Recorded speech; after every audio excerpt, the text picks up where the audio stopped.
Good evening and welcome to the Overwatch Pacific Championship English broadcast. We're into week 8 already. It is day number 3. I'm Kevin Everett-Walker. Joined with me for the whole evening is going to be Matt, Pixie, Carol, and we're going to get pretty much straight into this because, look, day 3, we got a couple of good ones tonight, starting out with AHQ versus Machi Esports. Yeah, in a strange way, this is like the title bout of the night, right? I mean, we talk a lot with Machi right now about how they are looking to break into that top 3. You can't do that if you can't take wins off the top 3. So this is the big test for them. It is, and Machi, I've sort of calculated this out in my head. I have done kind of the maths here. I say kind of because I don't know if it's 100% correct, but to me it's kind of correct out there, which is essentially for Machi to break into top 3, they have to win 4 games where Blank do not. They need 4 wins over the top of Blank to actually break in there. And this is one of 5 games available right now. So they're technically allowed to lose this one, but it would hurt Machi's chances of getting it. Yeah, exactly. If they're losing these sorts of games, then they need to be winning things where, like, Blank are losing them. Where, you know, do we really expect Blank to lose, for example, to detonate a gold at the end of the night? Well, frankly, no, we don't. So you're right. They do need to be beating teams like this that we know Blank have actually dropped games to. Which is the point in being that, you know, Machi have AHQ to go this round robin, one more time in the next round robin. Machi also have to play Blank in this round robin as well as the next, and then one more game against Flash Wolves in the next round robin. So those are the 5 games that are available for Machi to get points off of, and they have to win 4 out of those 5 to make it into the top 5, and Blank have to drop 4 of those. So here we go, the standings now. Flash Wolves comfortable in the number 1 spot, 17-3. They're going to be finishing off with their final game today, for a total of 21 games over the course of 3 round robins, but looking pretty good. AHQ and Blank sort of just following down there, and of course Machi Hong Kong Attitude right after that, Fireball after, and unfortunately Detonator Golden Sun Sister still just sort of hanging out at the bottom. Really, let's be honest, they're struggling, man. They are really struggling. But yeah, Flash Wolves right now are looking pretty set to round out this round robin undefeated. AHQ also have their last 2 games. They play Machi and Hong Kong Attitude, which are arguably the biggest challenges they'll get aside from those top 3 teams. So once again, if we talk in terms of, you know, not wanting to expose any weaknesses for those teams that are maybe going to try and take a playoff spot off you, these are actually quite important games. The result is a little expected. Like, we would be quite stunned if AHQ lost these. But it's not implausible for them to go to a game 4, go to a game 5, that kind of thing. And that is still a place where weaknesses get exposed. And this is now also an important time for all the teams in the top 3. So for AHQ, it's about the time of the tournament where we're deciding, look, who's going to enter into the finals as the number 1 seed out of the group stages. So if you're in the number 1 spot, you go directly to the grand final. Getting number 2 and number 3, it's great. You're in the playoffs, but you're not straight to the grand final. So if you're in top 3 right now, you are fighting for that number 1 spot, which Flash Wolves still hold. So for AHQ, kind of a must-win for them to take over Flash Wolves again. And for Machi, if they want to break into the top 3 at all, they also need to be winning these games. Yeah, it's absolutely true, actually. You're quite... That's quite a significant thing that we haven't even talked about yet, because we're still kind of looking, you know, there's one more round robin left. None of these things are quite set in stone, but we have talked about these top 3 teams jostling about a little bit for position. I mean, into the first round robin, Blank was at the top of that, is now currently at the bottom of that, and you're right, that is going to affect those playoffs a lot. So I feel like the biggest battle with that right now is actually between AHQ and Flash Wolves. So again, these matches end up being important actually for both of these teams, because Flash Wolves do also play Hong Kong Attitude themselves tonight, and you don't want to expose a weakness that the other one is going to pounce on you about. All right, let's take a look at the lineups here. AHQ Esports Club, we saw them yesterday. Some of your favorites, Cowman, Dizzy, Erican, Lazy, Tiden, Eddie Boss, and Crappy at the end there as well. Of course, Machi, the challengers, the ones that are going to take them down, Kent, known as Kiyomi, DCL1. And a few more. Restia, No Talk. Restia and No Talk in there. And of course, Rai still on the bench. And for AHQ, it is Kerry still on the bench. So I sort of said this yesterday, but the reason I think Eddie Boss is in right now is because AHQ are running a lot more Sombra, and Eddie Boss is their he's their main Sombra player. That's kind of why this is the lineup that AHQ are running. For Machi, it's a little bit of a different story. They're just running their 6 best players who they deemed are the best players. So AHQ, I think, have a bit of flexibility in there. And that's been quite interesting as well, I think, because at the top of the tournament where we did see Rai, we noted how strong in particular his soldier play was, and it actually still would be quite strong. And now we're seeing not a soldier dominated meta, but we're seeing these teams that have strong soldier players like Zonda on Flash Wolves and Dizzy on AHQ doing very well. Now, that doesn't mean to say Machi don't have a strong soldier player, but in a sense, I find it almost surprising that they haven't brought Rai back in for that purpose. But what that would speak to is they feel whoever they have now is a better pick than Rai on Soldier, and that's probably because that is the squad that has improved, and Rai has probably been left behind a little. Well, I've actually got a little bit of insider info on that one. In a previous interview, they did actually mention, one of the questions was, where is Rai? Is he going to come back? And Resty of the team captain said, look, well, he's out getting nachos. There is a possibility for Rai to come back, but the difficulty with Rai right now is it's not that he's particularly a weak player, but his communication, his comms with the rest of the team are the weakest among the team, and they've sort of noted that as one of the key weaknesses. And Kiyomi here is sort of had that weakness as well. They mentioned that Kiyomi had pretty weak comms, but he sort of brushed up on that. It's much better, but Kiyomi has, interestingly enough, a new weakness, which now that he's got good comms, apparently he's finding it difficult to hear other players. So Resty was kind of saying, look, they in a particular match, I think it was against Hong Kong Attitude, they were sort of coming to do one thing, and Kiyomi just totally did not even hear that. So you drop one issue, you pick another one up. Still baby steps now for Machi Esports, but there it is. That's the reason why they're not currently running right. Yeah, but the truth is you would rather have that be on someone who isn't your Soldier right now, because one of the things we see a lot of, and we've brought this up as well, when we talk specifically actually about Zonda and Dizzy, is how well their communication is with their team, and it's kind of scalper-like, you know, if they are in trouble, or, you know, they get dove, they are very quick to communicate, look, I'm fine, or I need some support from a diva, in whatever kind of format the team uses to communicate that. But having not just good, but accurate communication is really, really important. So that's kind of the trade-off there, really, and would be exactly why they're not bringing out Rai and not going, look, let's just scrim a whole lot and deal with these communication issues, because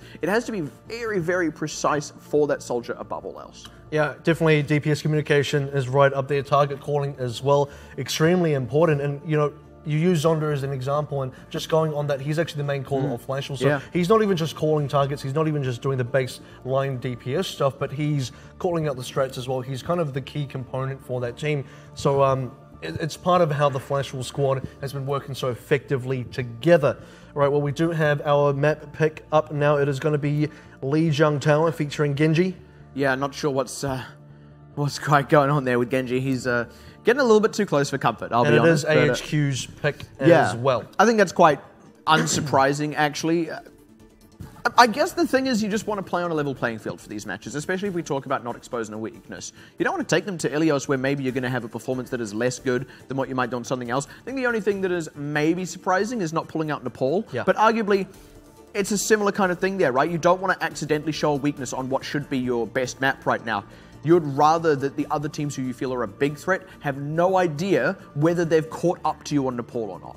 And I think for HQ as well, they're very well practiced on Nepal. They've even been really pulling out the Orisa strats as well, and they're one of the teams so far. I would say the only team in the entire OPC up to this point that has actually gone and done that, at least in the matches. So that's something in the back pocket for AHQ.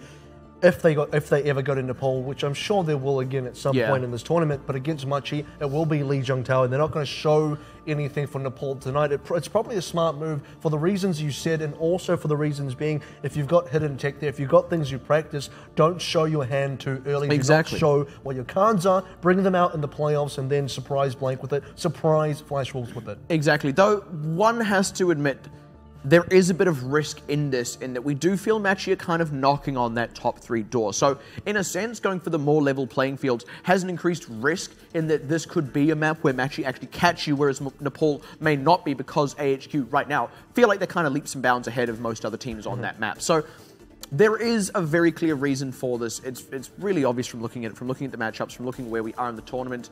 But there is a significant risk, and I think that is a testament to AHQ's mentality right now, that they are very willing to do that, because a lot of teams would just be safe, even though in the tactical sense for the tournament as a whole, that would be the wrong thing to do.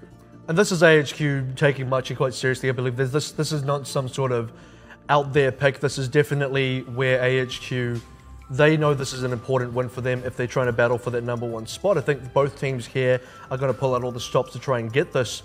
I know Flashwolves in particular take Machi quite seriously. They sort of name Machi as that other team that they have to prepare quite a bit for, and especially one of the past weekends where it was Flashwolves playing against both AHQ, well, all 3 of AHQ, Blank, and Machi, they said they specifically practiced for AHQ and Machi and not Blank. So that's very interesting that they sort of put Machi right up there towards the top of what they prioritize. Yeah, well, I mean, in a way, people were kind of expecting the top 3 to consist of Flash Wolves, AHQ, and Machi until Blank came along and had their undefeated round robin in the first one and demanded a lot of respect, put simply. So that expectation still kind of exists, even if they don't actually make top 3 now.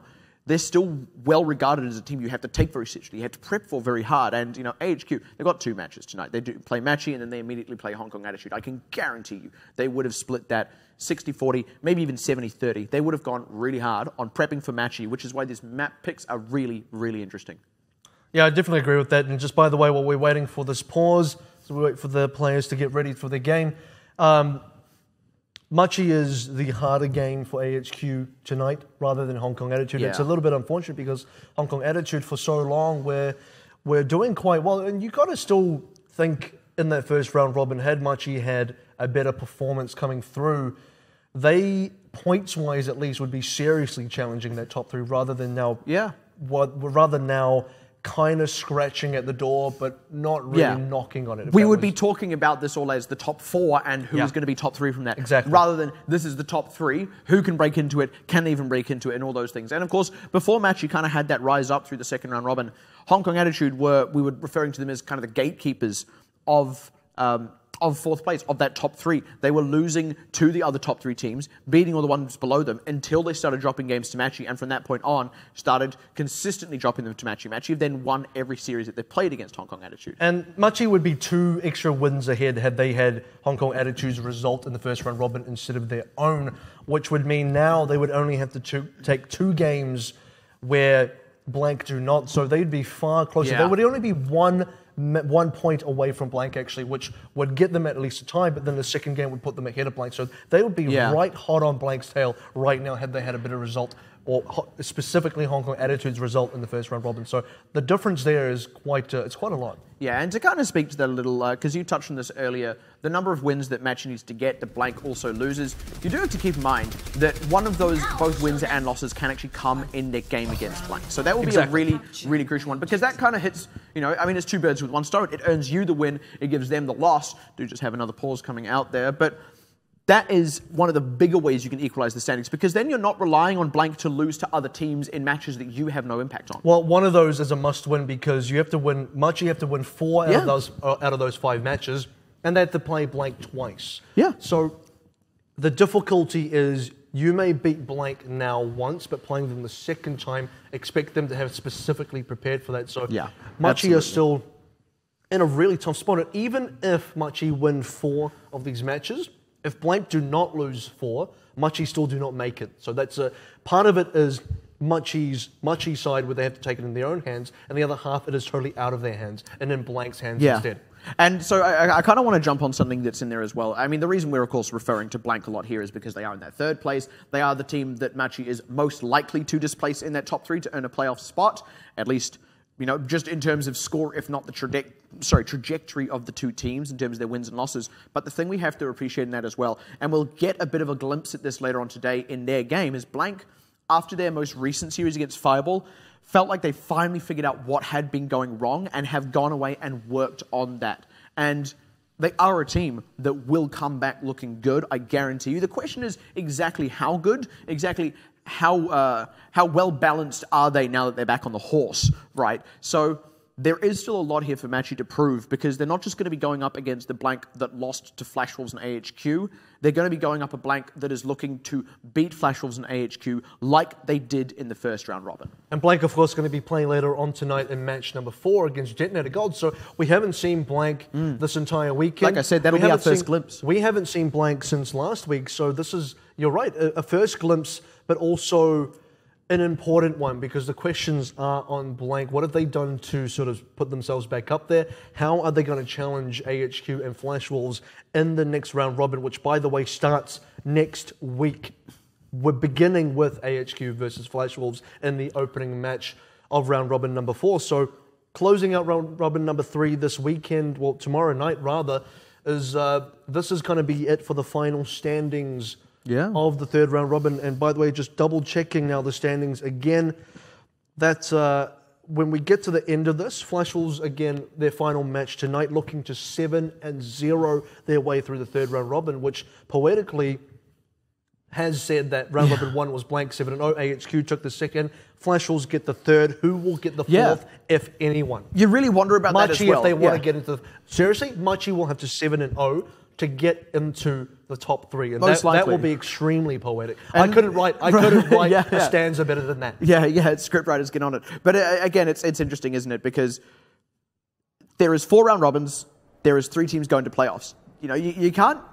I mean, you can't quite have just straight up 4 teams that all have this undefeated streak and have them all go through. It's not quite going to look like that. So if you do end up in that situation, it's wow, which of these teams after their undefeated streak struggled the most? All that and more, though, in the next round robin, because, of course, right in front of us, we have AHQ versus Machi, and we've gone pretty in-depth now on all the actual things that are riding on this matchup. I'm going to start things off on Control Center.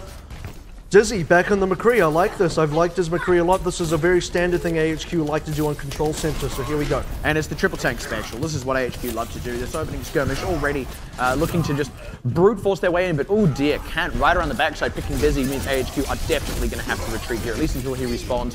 Ideally, they won't lose too many members, but this probably does cede the point to Machi.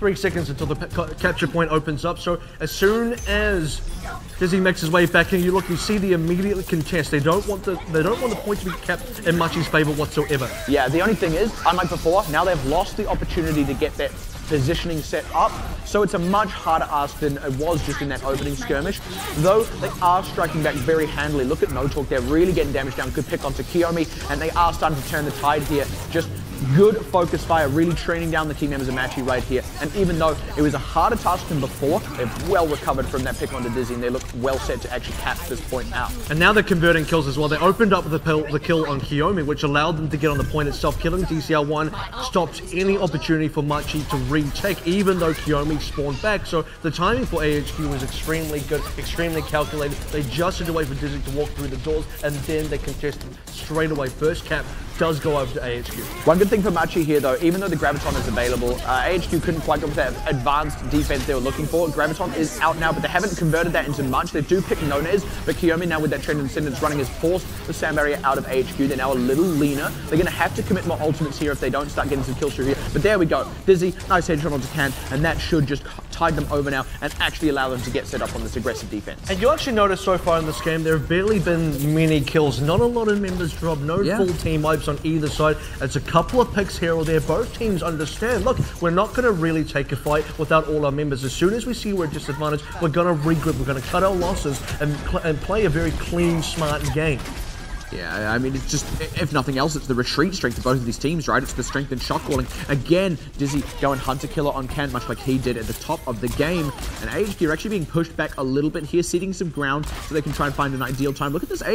Dizzy knows exactly where Can is at any given moment. Goes around the other side, just knows in advance. Ooh, flashbang just barely goes wide.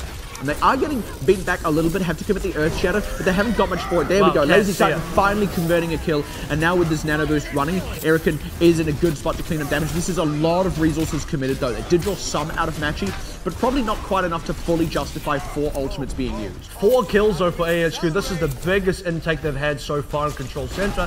Kind of expensive. They do have a Sound Barrier and a Deadeye still left to use, so in terms of their ability to keep themselves going in this game, they've got that. They just have to hold it out 90% as well. Machi, they understand.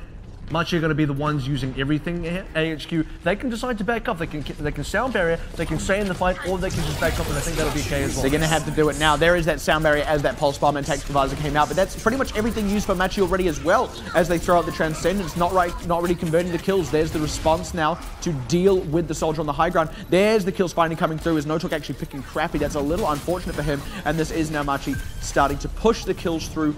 Both teams really had to use everything, but I think the big difference was Nonez had Tactical Visor. Dizzy only had Deadeye. It is much harder to leverage that. I would have preferred AHQ to have backed off there. As soon as they see the Tac Visor come out, just give away the ground. They don't even need to go back to spawn. They just need to go back in the foyer, back towards their spawn, and then counter-aggress with their ultimates as soon as the Tac Visor runs out. They managed to nullify the effects anyway, but their positioning was entirely lost because they still had to play defensively. Now, both teams kind of clean, kind of Don't have any ultimates to use here, Well, but that's sound barrier. AHQ still. That sound barrier is really significant, actually, because that is a great defensive ultimate. It means AHQ have to convert frags and individual kills. They're already starting to get some through. Unfortunately, losing Crappy, though, which means no sound barrier of their own. And actually, AHQ are getting really beaten down here. No-Talk, the only one they've got low, and already the kills come streaming through. And like I said, they had to get a kill before they committed to the fight. They didn't. The sound barrier just naturally tided Machi over through that entire run. Yeah, it was going to be a charge run for AHQ. They're just going to hit the battery up, get the ultimates back into gear, essentially. And for Machi, well, they're going to have to use everything. They're at the sort of stage where Machi cannot afford to lose any fights. Every single fight they have to contest. They have to be able to essentially commit to everything. They don't have any other options. They will get the stall, though. They'll get the stall out of DCR1. That could be all they need, because Nona is now with this tactical visor coming up.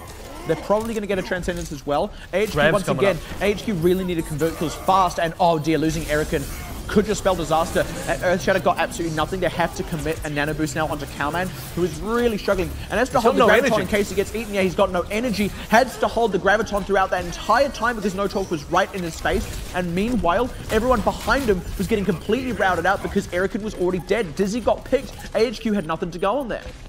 I don't think AHQ should have played it like the way they did. It does look like Erican used Earthshatter well, evidently not, because they lost the fight. Erican used Earthshatter as well, which kind of ended up being a waste. Now we're at 98%. This is now a must-play for AHQ, and they don't really have the tools here. Graviton Surge will be the only thing they have for this. Again, already picking Crappy, which means once again, no sound barrier. The Transcendence is there to deal with the Graviton. They already picked Dizzy, and once again, they're looking in great shape. Look at this. Nonez is completely untouched. Candace getting free reign, and this time it's actually the reverse. 4v4. Yeah, suddenly Erican finds himself alone on the point. Before, he was the one who died at the top of it. Goes down to No-Talk as well. They are really struggling here, looking to get absolutely sorely beaten back after what was great control at the top of it. Once they lost that point, they never recovered. They never got the ult economy rolling, and they misfired on 2 key fights, giving that one to Machi.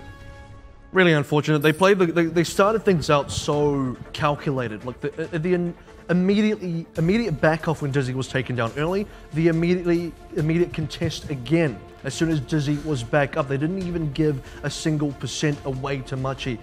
In control for the majority of that, up to 99%. And you're right, they never sort of got it back once they lost it.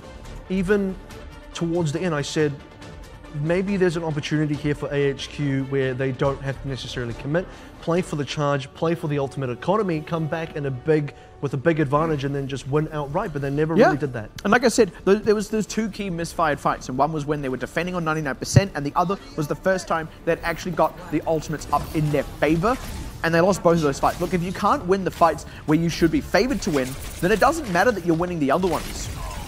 I think Kant has been actually doing a pretty good job. The fact that he can pick up Dizzy like that right at the start of the game, the fact that he was getting the kills towards the end, though, I mean, it was a 4v4 right in the last fight until Kant decided to make it a 4v2, and now already starting off here. This is really odd positioning by Kant, actually. He's kind of dancing around the point, trying to scrap with Cowman. Cowman, however, has better target selection. They were able to peel their D.Va back, and Kant just kind of left his team alone. They did lose Kiyomi in that, so AHQ kind of had the upper hand in getting onto this point. Losing Lazy Titan's mech, though, that's pretty devastating. Who was able to deal with that? Was that I think that must have been a right click out of No-Talk there on the Zenyatta. That's really unfortunate. Now Kant is the only one really trying to keep this point on lockdown for Machi. Has the pulse bomb. Good pick up. Double there. And they should just be fine here now. You see the difference that Lazy Titan makes as well. The fact that he lost his mech. No Matrix. Erican was the next tank that went down. Eric relies a lot on that Matrix to stay alive. And it just kind of it was a bit of a snowball coming up from Machi. We saw in Control Center, there weren't a huge amount of picks to start things off, but immediately in this first fight, well, Machi cleaned up 3 or 4 kills. And once again, it was Lazy Titan who reacted to Kant, right? Came and dealt with him. The moment he was out of the picture, you're right, no defense matrix, Kant had free reign, and now they're just looking to set up the same. They're trying to keep the pressure on Lazy Titan as best as they can, which means Cowman is busy having to deal with Kant rather than diving these backliners with this pulse bomb up like he wants to. Yeah, he's got to look for a pick here as well. Kiyomi's about to hit onto the tag visor pretty soon. So Machi in a fairly decent spot, ultimate in their control, and I expect one of these to come out in this fight as it's about to happen. Very early commit out of DCR1. That's going to force the sound barrier out here, as nothing quite gained here. Oh dear, Nona's going down to the Primal Rage here. Double support ults, everyone just kind of throwing everything defensive they have, and it's absorbing all the aggressive ults. The one that has swung it was actually Erican's ultimate, but it's not quite enough kills for HQ to have really swung this battle, I feel. Dizzy, untouched here now, looking to swing it at the sort of last moment of it, and they did actually get a cap through there, a bit of a misposition by Machi.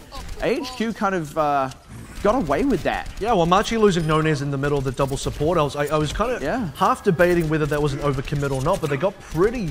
You got to get pretty desperate to pull out both support ultimates at the same time. I guess it was against both Attack Visor and a Dragon Blade, so at the end of the day, it is a flip over on the cap for AHQ, so they'll take it. They'll take it right now because they need the control back in their favor. They can't allow Machi to get away with too much progress here. Yeah, here we go though. Lazy Titan, without being focused quite so hard, is able to deal with Kant much better. Even with that pulse bomb up, he's not finding the targets he wants. No Talk getting pressured out now, and actually a pick onto Eddie Boss. Kant finally able to slip one through the cracks as they pick Lazy Titan as well, and the pilot and the mech actually, and that just leaves the door wide open for Machi. AHQ kind of a little scattered there and split. They let Kant slip through the cracks once, and that was it.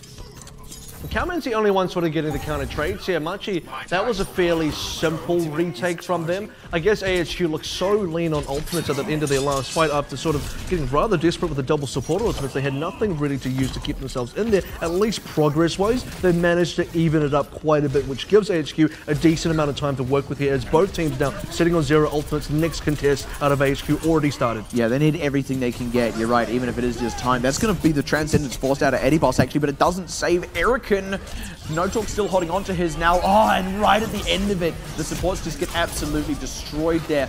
I'm not sure if No Talk needed to commit that Transcendence, but they've still got a decent run of... Actually, that's a lie. I was going to say they have a decent run of ults, but I didn't see that DCR1 was further away than I expected from his ult. Well, AHQ will take it. They'll take anything they can get as Dizzy hits up Attack Visor. This is going to be at 95%. Where have we seen this before? It's like a repeat of Control Center. Now, desperation mode for AHQ. This is going to go differently, though, because this time Erican does have his ultimate. He's not going to distract... Oh, wow. Nope, he does not have his ultimate anymore. That was absolutely terrible. There was the moment that he used his ultimate. He did not, and that just straight up lost AHQ that fight. That was the one they had to force Machi onto the point, this is it. While AHQ would have been able to surround and route them, and this is going to be it. Machi will get the cap back. Overtime look set tick down.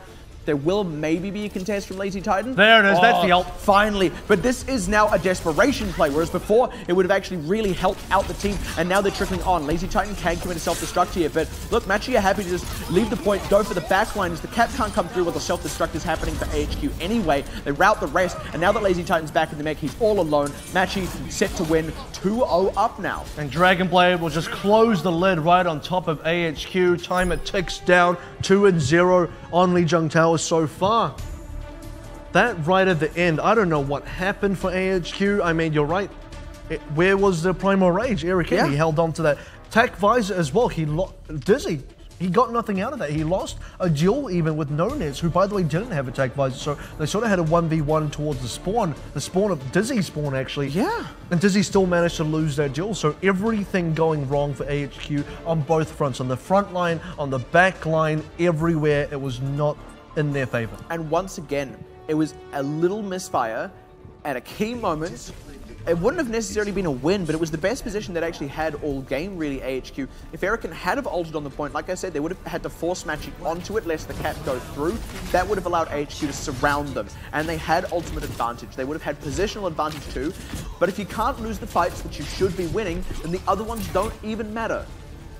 Could be match point for Lijiang Tower, or in fact it is match point for Lijiang Tower already in Machi's favor.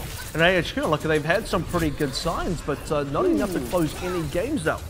Yeah, Gardens is a little bit of a different beast, though. This is a map where I feel Cowman really tends to shine, and you can already see that. Look at how much pressure he's able to put onto the side to force DCR1 back. Nice and kill. AHQ, yeah, there we go. Converts that into the kill now, and AHQ looking well set up here. Machi are actually the ones on the point, but they're less the well for wear in terms of members. Oh, dear. Okay. Right into the right click. That is a tad unfortunate. That may actually just swing it back over to Machi, because Lazy Titan now with the mech gone, Eddie Boss taken out of the picture, and Machi, despite losing a key member in this dive comp, are able to swing it back around, because I feel AHQ kind of misstepped. And that's a lot of kills. Full team wipe for the favor of Machi as well. If we said, or rather I said on Control Center, it was pretty scarce for kills.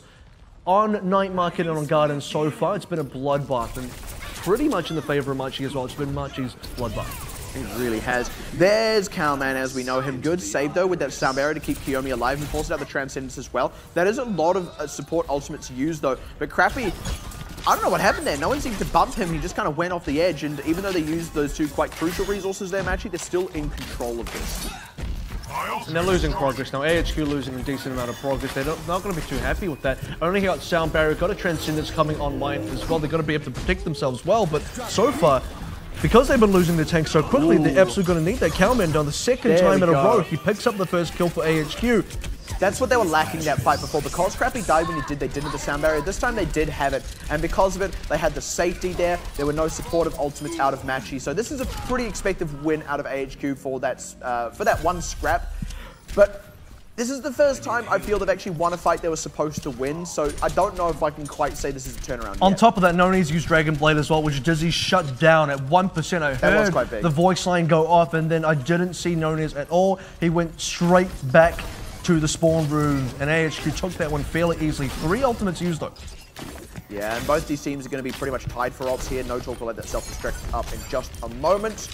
And the only big swing I feel may come from Cowman here if he can get the pulse bomb up and get a good pick. But that is always a tall order now as Machi trying to come on the backside of this one. Oh, Kiyomi, the Zenyatta 1v1 there. Eddie Boss coming out on top, and that should set AHQ well for this one already. They have the ultimates to kind of lock down the point in Erican and Lazy Titan. They don't even need to take the fight there. Machi back off. It is a little bit unfortunate for AHQ because the thing they buy is time, but what they really need is an advantage here. Getting the one kill, it's good. It'll force Machi back, but you want to clean up more because when Machi are winning, they're getting full team wipes, and if AHQ, they're winning and only getting a couple of kills here and there, I don't know if it's going to be enough to actually secure them a game. And it's not like it's given them any advantage. I mean, Kiyomi and Eddie Boss are practically tied for ult charge. It's only just swinging away with Kiyomi, and maybe a factor in this fight. That's a good one, yeah, getting onto Kent. Good takeout for Cowman, and now the sound barrier queued out for both teams. Nona is really trying to open up on this one, but no Dragon Blade, and he's in the belly of the beast here as Erican sits on the point ulting. Nona has to really watch his step. Erican causing absolute chaos as he deals with Kiyomi.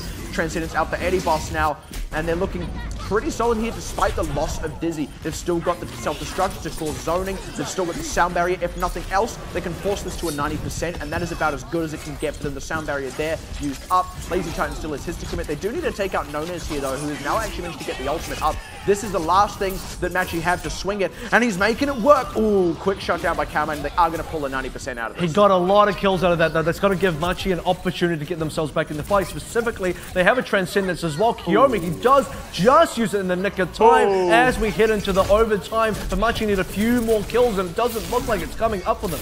Can does force Lazy Titan off. He will be able to heal up, but that gives them a moment. It gives them a window to get their members on and try and start converting kills. Now going onto the back line, good defense by Lazy Titan. Not going to let those healers go down without a fight. Cowman, though, forced off to the side. And actually, this is now Machi in the dominant position. Despite what happened a moment ago, AHQ are the ones trying to fight onto the point, but here's the ultimate that can do it for them. The Tactical Visor coming out, tries to get blocked up by No Talk. AHQ looking a few little lead for the members, and Dizzy, he can't find anything with this Tac Visor. AHQ, they are actually getting beaten back. Machi get the cap through. They get the cap through, but the kills are still coming online for AHQ because don't forget, Dizzy, he got it mainly blocked out, got the Tac Visor blocked out, but he got a couple kills, specifically one on Kant, which was extremely important. Machi swing back pretty hard, so really unfortunate for AHQ that they didn't pull that one through because it looked like it was pretty favorable up until Dizzy had to back off and Dizzy went over the side there as well. Yeah, like I said there as well, I mean, look, Machi weren't particularly strong looking coming into that, but they were able to force the right people off the point at the right times that they gave themselves the positional advantage. Oh, punish. How many times is he going to do it?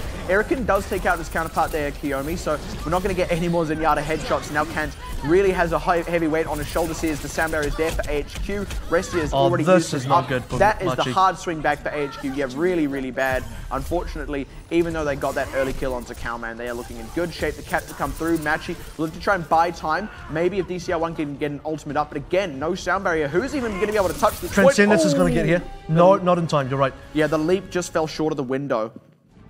Got to learn those Winston jumps. Got to get those Winston jumps absolutely perfected. Jump through the window, immediately get the contested. Something Eric actually did pretty well onto Night Markets. And a couple of smiles up from AHQ because I know they just bought themselves a lifeline, but the lifeline isn't a win. And they have to go back on the two. They have to get a win on the 2 maps now that they took a loss on. Exactly, and that, I will say, didn't feel like a particularly convincing win. I mean, those last 2 fights, I feel like they lost a fight they should have won, and then they won the fight they should have lost. That doesn't say anything particularly promising. It just says, look, it happens to fall that way. And honestly, sometimes Control does do that. It doesn't mean it, you know, just changes on the flip of a dime or something like that. But you know, depending on how the frags come out, that can just happen even when on paper you have the position and ultimate advantage. But in any case, back into control center, we'll have to see if AHQ are looking a little tinier now, because so far Machi have really run circles. What they have tidied up here is keeping Dizzy on the Soldier, and look, he's had a better performance in Soldier than he has on McCree. I felt like the McCree was a little bit unimpactful the first time we saw it here in the control center. What can AHQ do here? Hopefully they can make sure Kant doesn't get a free kill. Yeah, and also need to make sure Kiyomi doesn't get any headshots onto... well, he can't actually get Any boss has gotten yeah. plenty of headshots himself, though, to be fair. That is a good point. And actually, Machi are the ones looking worse for wear. They had to back up and lick their wounds, which does give AHQ the positional advantage. Now it's Machi trying to force their way onto the point. See how this one pans out. Lazy Titan getting the pick on DCR1 means they don't really have enough dive to go and commit to this. AHQ kept the point. Machi good back up there, live to fight another day, and not losing Kant there is very good for them. AHQ picking up the second kill is going to just move themselves slightly further ahead. But interesting that DCR1 was the first one to die there. So far, teams in this sort of meta right now, the D.Va tends to be one of the main targets. Getting the D.Va down, denying the Matrix, then get the Winston down straight after that. It's been kind of how teams have been working on this, and that is the pick that I'm talking about. That's how does Kant manage to solo Dizzy so many times? Yeah, it's like the moment Lazy Titan takes his eyes off Dizzy, Dizzy gets trained on by Kant, and I feel like he's one of the only traces that's able to do that. Normally Dizzy is so great at holding his own. Now trying to convert this one through as they pick up another 2 kills from the support means that Graviton means absolutely nothing. Now Nonez looking to clear this one out. Kiyomi, I mean, the Transcendence, sorry, it wasn't Kiyomi, rather, it was Eddie Boss. The Transcendence looked pretty. Actually, it was Kiyomi's Transcendence. What I'm trying to say is it wasn't necessary. They had already won. I find it incredible that despite the Graviton Surge coming out of Cowman, Machi did so well in the middle of the Graviton Surge. Yeah, they got some of them didn't even get sucked up to start with, and the ones that were, like, they didn't die. They only got 1 kill. AHQ only got 1 kill out of a full Graviton Surge. It was a big loss, and now Earthshatter has to be the toolkit. And one more time, it is the pulse bomb opening up from Kant that really puts Machi forward. Taking Eddie Boss as well with that. Those were the only 2 members without ultimates, but this gives Machi time to charge up the few that they were lacking there. HQ were actually looking good coming into that. Then picking Lazy Titan off the back end really buys them a ton of time. The ultimate's now looking a little bit healthier, but HQ, they've got a lot to go off with this tactical visor. Well, the good news for AHQ is they have a decent number of ultimates. They also have the advantage into progress just as Machi now sort of flips it in their favor in the sense that they now have overtaken the progress advantage. They don't have that much to work with, though, for Machi. This is going to be a difficult fight as AHQ will pull out a number of ults to take this one back. Again, Kant really trying to find the angle, but Lazy Titan seems to have wised up to touch. I lied, gets Dizzy, who was still holding onto the tactical visor. This bodes extremely well for Machi. They're looking set to get a fight win. That's an ultimate committed out from Lazy Titan as well. He picks DCR1, but I don't know if that was worth it. AHQ, though, they're going to commit to this one now. You know, everything is the kitchen sink, as we say. Good Earthshatter catches Kant. They should be able to get a follow-up. A nice Transcendence to come out, but it's not quite enough to save the team. AHQ had their own sound barrier to tide them over. Now Dizzy is finally back into position to open up with the tactical visor, and AHQ are all over this point. Machi really just need to back off. Well, they're not going to back up too soon because they want to keep the contest going to bleed out as much percentage progress as they can. They got to manage to get it nearly to 90%, 87, you'll take it. And that was a good enough fight for Machi despite losing. That AHQ are decently on the back foot, that they're going to struggle because, again, this is now a fight where, similarly to what we saw from Machi on the last time Control Center was played, AHQ are in a position where they cannot lose any more fights. Oh, Graviton got eaten. I was going to say that could be the only difference needed, though, because you put that down in the nano boost onto Erican, but now Erican just has a naked nano boost and nothing really to follow up on. Machi, they now have the ball in their end of the court. Unless this Earthshatter is absolutely huge, the pressure is there from Nonez with the tactical visor. Hard to convert it into kills to start with, but they beat back AHQ. They get the cap through, and on the back end, crucially picked a couple of tanks, and now AHQ have to go. AHQ have no time to regroup there. Whatever members they have available have to get the recontested. Will go into overtime. It is going to be a struggle. First kill coming up to Kant is important because that's a bit of a revenge for Dizzy. Earthshatter doesn't find anything, though. That could have been one of the big swing ultimates they had. Sound Barrier also forced out by AHQ. They are getting a good run of kills. DCR1, though, he can stall for a ton of time if they really want, or they can just cede this cap, knowing that AHQ had to throw everything they had, and Machi now have the advantage. I'm glad that Machi kind of cut their losses there because they didn't have to throw everything into AHQ and risk losing their entire team. Now they have the opportunity to re-push in there. They have a Transcendence as well. They understand, look, it's fine. It's going to go into overtime on both sides. But as long as we come in with the advantage, we should still win it. And that's what they're going for. Graviton Surge, round number 3. Is he going to hit this? Will it get eaten? A lot of questions. It doesn't get eaten, but the Transcendence is running. This does stall up DCR1 though. And the convert there onto Kiyomi. There's the Transcendence ends. Dizzy not really finding much with this Nano Visor running. And really they haven't found much more after that first run. There we go, getting canned now. Really hurts Machi's chances. They didn't have Kiyomi to keep DCR1 alive, and AHQ do look a little bit tidier here. They look tidy enough to potentially get the win here, which is going to be extremely important. One more self-destruct stands between AHQ and a victory. There we go. On Control Center. Oh, hold on, though. They did get Lazy Titan. They're able to pick him off. They want to keep this one alive because they've gotten on his back with this Tac Visor, and he forces back AHQ. That's the pick on Erican. They managed to keep it alive for just long enough. Sound barrier? The sound barrier is far too late now because who are they really protecting? Cowman is off to the side. He's not converting kills. They're still picking off the members of AHQ. Look at how quickly the overtime goes down. And Machi, they pull it out of the hat there. That's really impressive out of Machi Esports. This is a big victory for them now. Taking a map of AHQ, the starting map of AHQ, really sort of setting the pace for the entire series. And play of the match going over to Kent, well, that's kind of expected because he was one of the key members opening this up. And now we're going to take a look at this truck and trailer play. Double kill. Oh, was it the double kill? No, this wasn't the pulse bomb. It got a bunch of the other ones, though, which were. But and I'm surprised they didn't make it, but hey. What I think that was is because of their position, he got most of the damage on all of those kills. And if you looked at the kill feed, there was about 5, maybe even the full 6 members there, one of which is, of course, the mech. So that's a ton of damage out of one pulse bomb. They'd forced AHQ into a really awkward corner. A lot of teams would be able to fight out of that one with that Reinhardt shield, and it is dangerous for a Tracer to go in there, but Kant doing so safely and also landing the bomb perfectly is very, very tricky to do. Just the amount of times he managed to snipe out Dizzy was incredible. Absolutely gross. A lot of 1v1s that it looked like he just won there, which kind of shouldn't be happening because we've sort of lauded Dizzy as this guy who is so impregnable. He's just... Him on Soldier is very difficult to take out, especially in a 1v1. You look at him on maps like Kings Row, on maps like Numbani, you can't even touch the guy. I guess on Control, on you got a Lijiang Tower.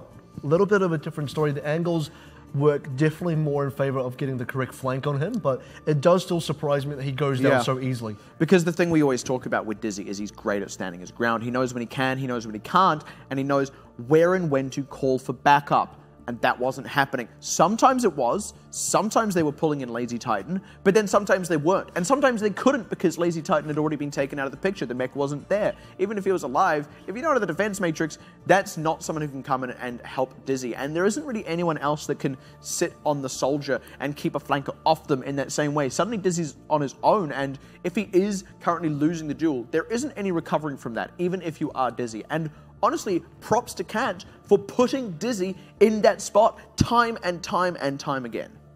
Really difficult situation from AHQ also in the fact that their big tank ultimates had very little effect for the majority of the game. We look at Graviton Surge, it came out a few times, got eaten a couple other times, but every time it did come out, didn't get that many kills. 1, maybe 2 kills, wasn't anything game-winning. There was even a Graviton Surge, which, look, Machi didn't even care about it. They sort of laughed at it and continued to win anyway. And they walked around and like, oh, look at that. Earth Shadow's coming out as well, picking up maybe 1 kill.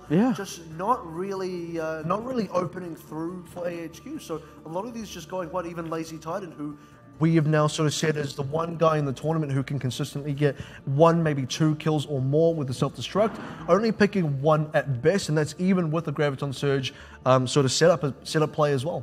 And I suppose one of the big things with that, and this is part of why we don't see as much Reinhardt, is because of the popularity of these more dive-oriented comps.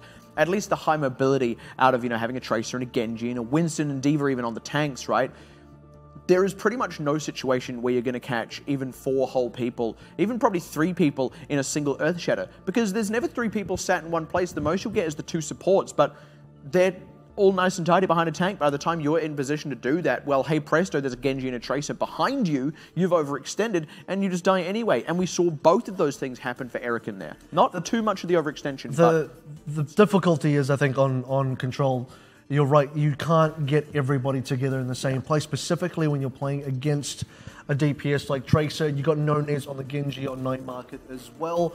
You have too many members that are just really split up, and it's really credit to Machi to be able to split themselves properly to do that. Yeah, absolutely. I think that's kind of the major thing there. I mean, Machi actually did play that well. They reacted to what AHQ were pulling out. We kind of talk about that triple tank, bit of an AHQ special. I mean, I'll be frank, that was just a well-deserved win by Machi. I feel like on every front, they did play that game just a little bit better than AHQ, which is interesting because the last time I said that, it was Flashwolves versus AHQ, and Flashwolves just looked a little bit better in every single regard. They did. I think every team now has really moved up, and this is kind of the story of the tournament, is where and how much teams have improved. Every team has improved to some degree. Machi, look, you kind of were saying Fireball maybe most improved there, but if Machi win tonight, if Machi can actually take this one out, maybe you got to give that one back to Machi because this is a big win for them. They've already beaten Flashwolves once. Maybe we can chalk that up to Flashwolves having an extremely off week, which kind of is true because Flashwolves bounced back really strongly. Did. But this kind of looks like a more standard AHQ. It doesn't look like a super weak AHQ, maybe a little bit rough around the edges, which I kind of expect AHQ to be able to sharpen up as we get into the hybrid, as we get into the assault, which are far more comfortable for AHQ, specifically if they want to be running triple take. And if they want to be running triple take, I didn't really rate Kalman Zaya today, unfortunately. I feel like maybe bring back the Hog. That's one of his other specialty picks. Speaking of picks, it is Machi's away team map pick, which is going to be Kings Row, and it's a goodie because, well, AHQ are a pretty good Kings Row team. They're an even better Numbani team, and Machi, well, they're just going to take this one. Yeah, I mean, in a sense, right, where else do you take it? And, I mean, often when we look at these kinds of, when we're having a lot of these matches where we feel like one team really outweighs the other, we talk a lot about going to maps that maybe hide information or things like that. And I feel like this is almost a version of that. It feels like these teams are just picking the stock standards. They're picking Lijiang, they're picking Kings Row. Wouldn't be surprised if they might just go for Temple of Anubis. You just want to go for the things that everyone is decent on. You don't want to give away any information. And you want to prove that you can beat them on the picks that everyone is quote-unquote comfortable on. It's about, look, at this stage it almost seems like avoiding Hollywood and then picking your poison out of the remaining two, which is you don't want to go to Numbani because AHQ is super favored on that map, but I guess that means the only map left is Kings Row, and I already spoke to the power level of AHQ on Kings Row before. Dizzy, impregnable on Soldier on Kings Row defense. We'll find out if Machi can actually be able to break that. This is now in AHQ's territory because I don't seriously rate AHQ as a strong control team, especially if they want to play defensively, put Dizzy on a Soldier, play with triple tank. It's not their style. And we saw why they were struggling with it in net control just before, but I mean, Kings Row is a very different beast with where Dizzy can kind of set up, with how you can bring in Lazy Titan for the defense. This is the map where most often we do see Dizzy knowing when he can dig in his heels and fight, and when he can back off and all that jazz, and he does, in my opinion, balance that better than any other Soldier in the competition. So I mean, it doesn't mean Nonez is a bad Soldier, certainly doesn't, but I do just slightly favor AHQ purely because of that. It makes them a tougher nut to crack. They still got to fix up control for later on, though. We're not going to talk too much about control as we're going to get into hybrid, but yesterday I mentioned AHQ were running Dizzy on Tracer, they're running Kalman back onto Genji, they're trying to get a more fluid, kind of dynamic setup compositionally for their team. That's what they need to perfect if they want to be able to win control in the future, because they are still getting stuck into this Dizzy on Soldier that's his only pick, and then play the triple tank protection around him. It's going to work on Kings Row, it's going to work on Assault, but if they ever want to win control in future, they got to be able to bring something else. And it's like what we were saying when Blank were constantly dropping Assault. You just cannot have one game mode that you just lose no matter who you're playing against, especially if you are looking to be a playoffs team, because then you are going to go into every single match with an inherent disadvantage. Especially because, you know, if in a tiebreaker situation, which is quite rare, but if we go there, it is going to be a single point of control, which doesn't really so far look good for AHQ. No, it doesn't. That would be a fair assessment, I'd say. Something they got to sort of fix up on. AHQ, just unfortunately not the most flexible team. They're kind of similar to Fireball in the way that they seem like a one-trick team, but they do that one trick extremely well. Now here's a bit of a different trick for Machi. They're going to be running themselves now a triple tank, and This is interesting. I think Lazy Titan's going to change off this Widow now that they've seen what this is, but they themselves are running a triple tank as well. Yeah, Calman back on the Hog as well, which I kind of, like I said previously, not really feeling the Zaya. Maybe the Hog is the pick to go because the hooks are so good coming out of Calman. He almost single-handedly won Nimbani for AHQ the last time we saw them against Blank, so... Well, look at this, Dizzy being Dizzy. He's now well set up. They have to try and bring some people Lazy up to Titan answer. backup. Yeah, Lazy Titan is there for backup now, so they can just kind of take their time, get into the position they want. And there is a big window here while Machi kind of get No Talk up to speed. That is their opportunity to go.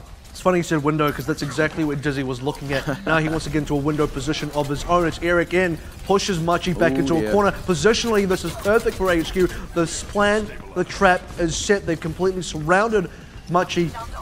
Machi got to find an opening here because look at their position. They're back into a corner still. Struggling to break out, absolutely, and they can't quite take out Lazy Titan. They're having to commit the sound barrier to kind of tie themselves through this one now. Good sleep. Yeah, a great sleep. Means no follow-up for the Earth Shatter, but Machi are the ones losing members. Good trade back onto Erican, but look, Dizzy is unanswered, and you know what happens when Dizzy is unanswered? Well, DCR1 dies, and you got to leave a message on the over. answer phone. Yeah. Good Earth Shatter, though, does stop up AHQ for a moment, but they are still in the commanding position here. Machi don't really have any resources to fight back. Should probably just back off here so that they can take a fight at the archway. Tac Visor coming up from Nones as well. That is very interesting. They're not Machi done. not going to give this one up just yet. A counter attack Visor from Dizzy as well. Soldier on soldier action. Not quite yet. They're not looking at each other. Sleep Dart actually hit Dizzy, which was huge. Was huge, but they weren't quite able to kill him off. And actually, at the 11th hour, they kind of pull it back. I think AHQ were almost not expecting that. They kind of already separated themselves out as though they were going to start assaulting past the archway. And Machi just kind of sprung a trap in the middle of them there with that tactical visor. Wow, it was a very even fight. Everybody kind of used everything there, but Kiyomi is really nailing these sleep darts so far. This is why people call him one of the best Annas in the tournament. And I gotta say, that's pretty accurate. Still though, Dizzy's position is so good. Look, even pressuring Nones out.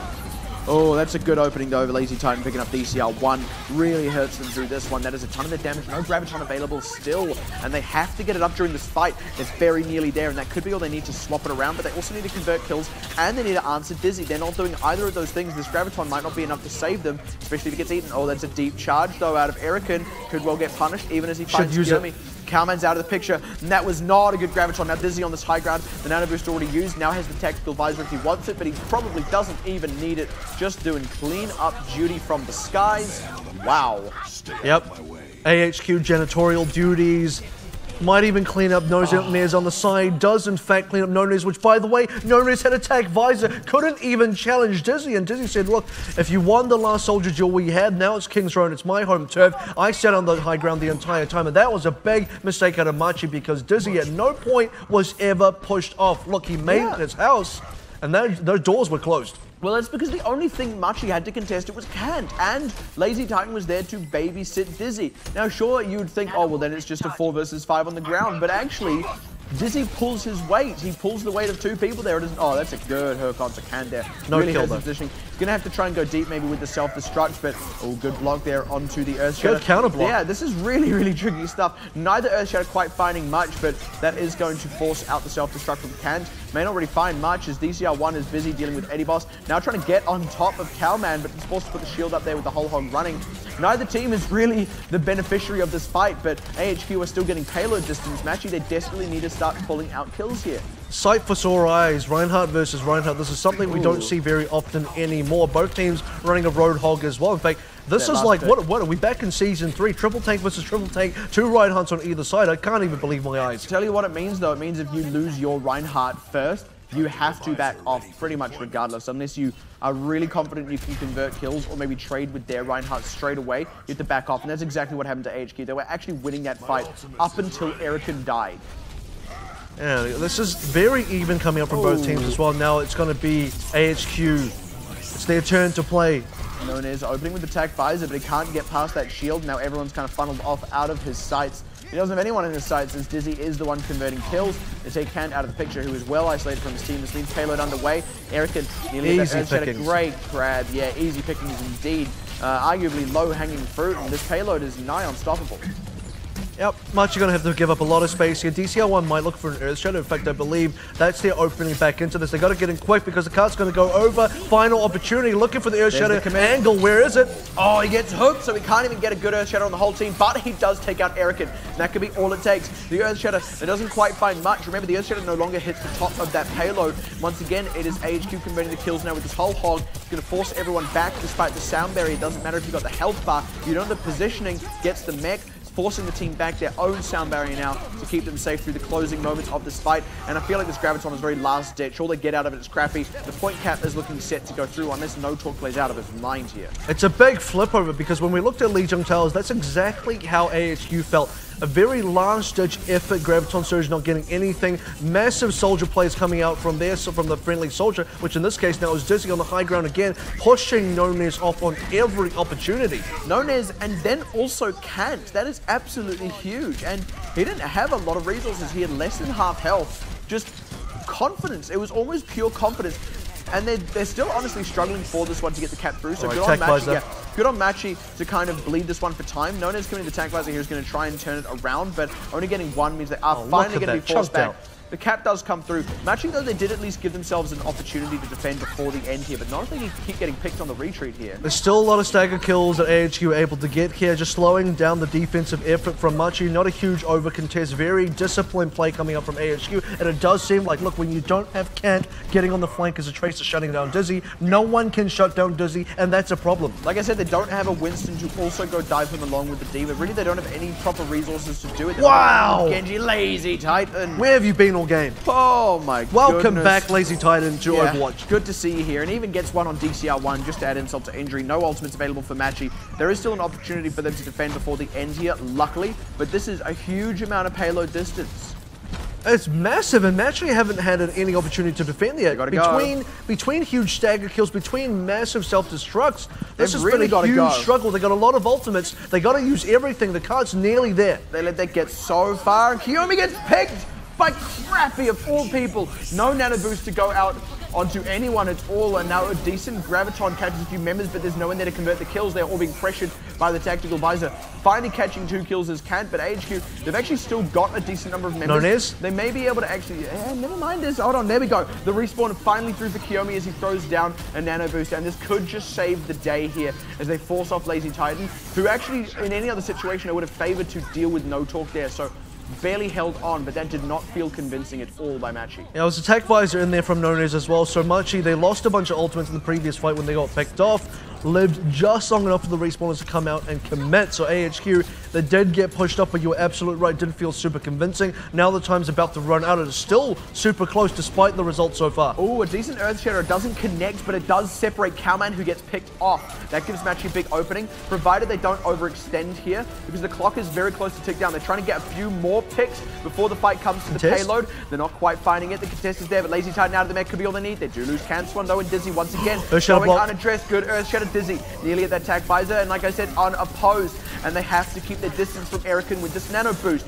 There's nothing they can do about this. And now AHQ are converting the kills. They picked DCR1 and Restia. The nano visor, just what the tactical visor rather, is now there to close it out, clean them up, cap the point. It is overtime, but that is a lot of pressure now on Machi to run the payload all the way to the end. That looked fairly good out of AHQ. The only struggles they had were right at towards the middle on the streets phase on the earlier stages there, when Machi had a decent number of contests up until the end, and they started to just fall over. Right at the end there, Machi took one more fight with to slow down AHQ, but AHQ had an overall solid performance, and a big part of that now is Machi's failure to really shut down Dizzy. Yeah. Again, you've said it, no options, no Kant flanking on Tracer. You don't even have DCR1 on the Winston to pressure him either. It's just like Dizzy getting free roam, shutting out Nonez, and Nonez is heavily losing the soldier fight right now. And now you've got Dizzy on the defense, where he gets the time to set up. I mean, at least on the offense, he has to move into that position and kind of go into your territory to do that. That is a big opportunity to deal with Dizzy while he's setting himself up. On the defense, you get no such opportunity. You just have to dive him in his territory. And if you couldn't stop Dizzy from taking the high ground on Cap 1 as the defenders and they're attacking you, I'm going to be surprised if you're able to knock him out when he's defending and it's his home territory, because that was something else The level of area control from AHQ, if you ever want to attack Kings Row Cap 1 properly, look at the way AHQ did it, because they pushed Machi directly into a corner, they surrounded them, and then they collapsed. It wasn't an instant win. They still had to fight for it, but the setup was really clean. Let's not quite count out Machi just yet, though. They are still looking very good tonight, looking arguably better than they ever have before. I mean, they took off the entirety of Lijiang against AHQ. I mean, sure, they've taken maps before. I think they've even gone to a Game 5 before, but they won it, and they won it convincingly and resoundingly. So, who knows? Maybe their attack actually is even more convincing than AHQ was, because AHQ did only get it through in overtime. If Machi get even a little bit more than that, they are favored in time bank. Absolutely, but AHQ, I've always said, has been the most solid defense team in the tournament. They are known as an incredibly strong defense team. This is the brick wall of AHQ, and Machi are the ones knocking on that door. It's going to be known as kind of trying to get around the side. They are really hunting for Dizzy if they can find him, but they can't quite seem to spot him out. I haven't really picked out where he is or even begun to deal with him. Oh, he's known to hide in the same sort of places, so they'll eventually get him now. Oh, good commit onto the low ground, actually, as the anti-heal had gone through onto no talk. But losing Kiyomi means that unless they convert a lot of kills fast, they might just have to back off in this one. Well, there you go. They do get Cowman, but once again losing Nonez as well. Machi, they just don't really have enough to go on here. Should probably just let this one go, back it up, and give themselves a bit more time. I do like that Machi are going for this dive composition with the two DPSs that can sort of be very quick, and then Winston as well. This is their plan for shutting down Dizzy, and they need a plan for this, because if they were going to run triple tank again, I was going to be very concerned for Machi. Yeah, I would have been worried, to say the least. A good bomb? sticky bomb. Oh, it finds Scrappy. That is a window, but they still haven't dealt with Dizzy. They're not really sending anyone up to do it either. But there we go. Good pick onto Erican as well. And this looks like the opening for Machi. They do rip through all this now, and they are starting to catch the kills through. Dizzy will be forced to commit to the low ground here, or maybe just go on to full retreat. I think he should just go to full retreat. There we go. DCR1 finally goes, all right, and now we'll kill Dizzy. Yeah, blocked out, so no retreat. That was actually very nicely done by Machi. There can be no archway contest here, and they may just be able to run through this entire streets phase. Interestingly enough, Machi completed the sort of optional objective, which is if you can't deal with Dizzy, you kill everyone else. And then, well, Dizzy's still on the high ground. You still haven't dealt with him, but he's also got no team now, and eventually he's going to have to be the one running away, and DCR1 doesn't even let that happen. So far, this dive composition out of Machi, it has been going their way. It has been working out. They got a bunch of tools to move in through now into the streets phase. Yeah, looking a lot better now after that. Unfortunately, the first one gets stopped up, but Nona is now opening up very early with this Dragon Blade sound barrier for them as well to try and give him a lot of health pull. But Dizzy, he's just running rampant here, unopposed on top of the payload. How do you even let him get there? That should be Nonez's first target, and he is allowed to absolutely wreak havoc and reign supreme over the fight. And Nonez had such a tough time there. You're right, how did Nonez let that happen? Well, Nonez went for the back line, and the back line kind of just disappeared. The back line for AHQ turned into the front line because AHQ turned a defensive situation into a full-on offense. Dizzy turned on the tactical visor, started killing the Machi members, and Nonez was too late to the party. Yeah, they wanted to dive the backline, but AHQ kind of pulled a bit of a switcheroo. They sent their tanks back in the DPS forward, so suddenly you're diving all these tanks with a Dragon Blade, trying to cut through precision German engineering. You're not going to get through that. No. Not with any ease either. Now, this is getting really well blocked out from No Talk, so yeah, it buys AHQ a good amount of time. And I said Machi had a lot of tools to use here. They used a bunch of tools, haven't got a lot of results, and even that nice hook play from Cowman as well is just going to shut down the push from Machi. They got to wait for the tank. There's no way Machi can contest anything without DCR1. Oh, and picking Can on the back end as well. I mean, what was the guy even doing there? That's a time to trying to flank Dizzy. Yeah. He's waiting, he's hiding. He is actually pretty close to Pulse Bomb, so I see what he's doing. Trying to get a stick onto the back line, but now he's going to stick to the front lines, getting the respawn, and Machi, they're kind of stuck here because they're going to fail to even get out of the archway at this rate because of how far forward Erican is holding. Yeah, and I honestly thought after that first fight they'd allowed themselves to naturally break through the archway, but unfortunately they didn't quite get... I mean, if they'd known had got a good Dragon Blade, this would have been a very different situation, but that one ultimate failing has made all the difference, and now AHQ... Here we go, the commit. Yeah, this is the big commit now. With that Nano Boost as well, if I'm not mistaken, the Earth Shadow is kind of mediocre, doesn't find much, and finally they convert kills. They do pick up Eric, and Dizzy finding absolutely nothing with the tactical visor, and they do at last get the payload underway, but my goodness, that did not feel comfortable at all for Machi. I'm really surprised there for AHQ because they dealt with that Dragon Blade so poorly. So firstly, they had the tool, which was the hook from Cowman. If that doesn't hit, well, what are your supports doing? Because it did look like Crappy used a sound barrier there as well. What happened to the Earth Shatter? It kind of just whiffed on his own team. Yeah, Eric should have been using the Earth Shatter onto the rest of the Machi squad. What AHQ did last time, which is instead of playing defensively against Dragon's Blade, play offensively, go on the attack. And go on the attack is what Machi are doing exactly now. Oh dear, Kant going down just before that pulse bomb as well. Means AHQ are already poised to win this one. Machi completely failing to back up in due time. They kind of gave AHQ a position there that AHQ did not have as the payload was approaching. They gave away the good defensive spots, didn't really contest them. This is a really clean defense so far out of AHQ, despite that last fail of a defense coming out from AHQ where they just didn't deal with the Dragon Blade well. Now without the Dragon Blade, Machi are kind of stuck. Machi sort of need to be in a position where they have a lot of good offensive tools, because without them, I don't see them getting past AHQ. I have to agree with you. That's a very last ditch kind of pulse bomb. I mean, it hit the ground, yeah, and just didn't really, I mean, it did damage, but it got mitigated immediately by a grenade from Eddie Boss. So now they're already going to have to fight through this. Ooh, that's a good save onto Nonez, despite that sleep there as well. But it forces out the sound barrier. Now here we go, the tactical visor. Nonez desperately trying to open up. Oh, that's a huge one. That's all they needed. And now looking poised to follow up. They just barely kept them alive through that Earth Shatter, through that sleep, and were able to get the Nano Boost up as well. Will get a cap through here. May just be able to get third point in overtime. I find it incredible that Nonez is able to get so much done with the Dragon Blade there against a triple tank lineup, and the AHQ seem to just be so frail against that.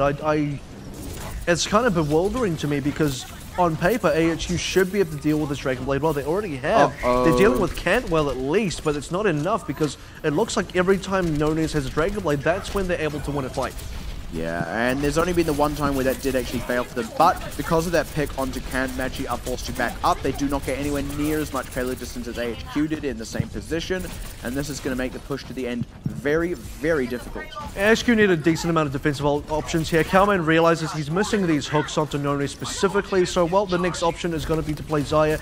Use the bubble on your key targets like Dizzy to protect them from these Dragon Blades. This is how AHQ plan to win, and the Earth Shatter is back up. They just have to get past the Winston bubble, then they can get in.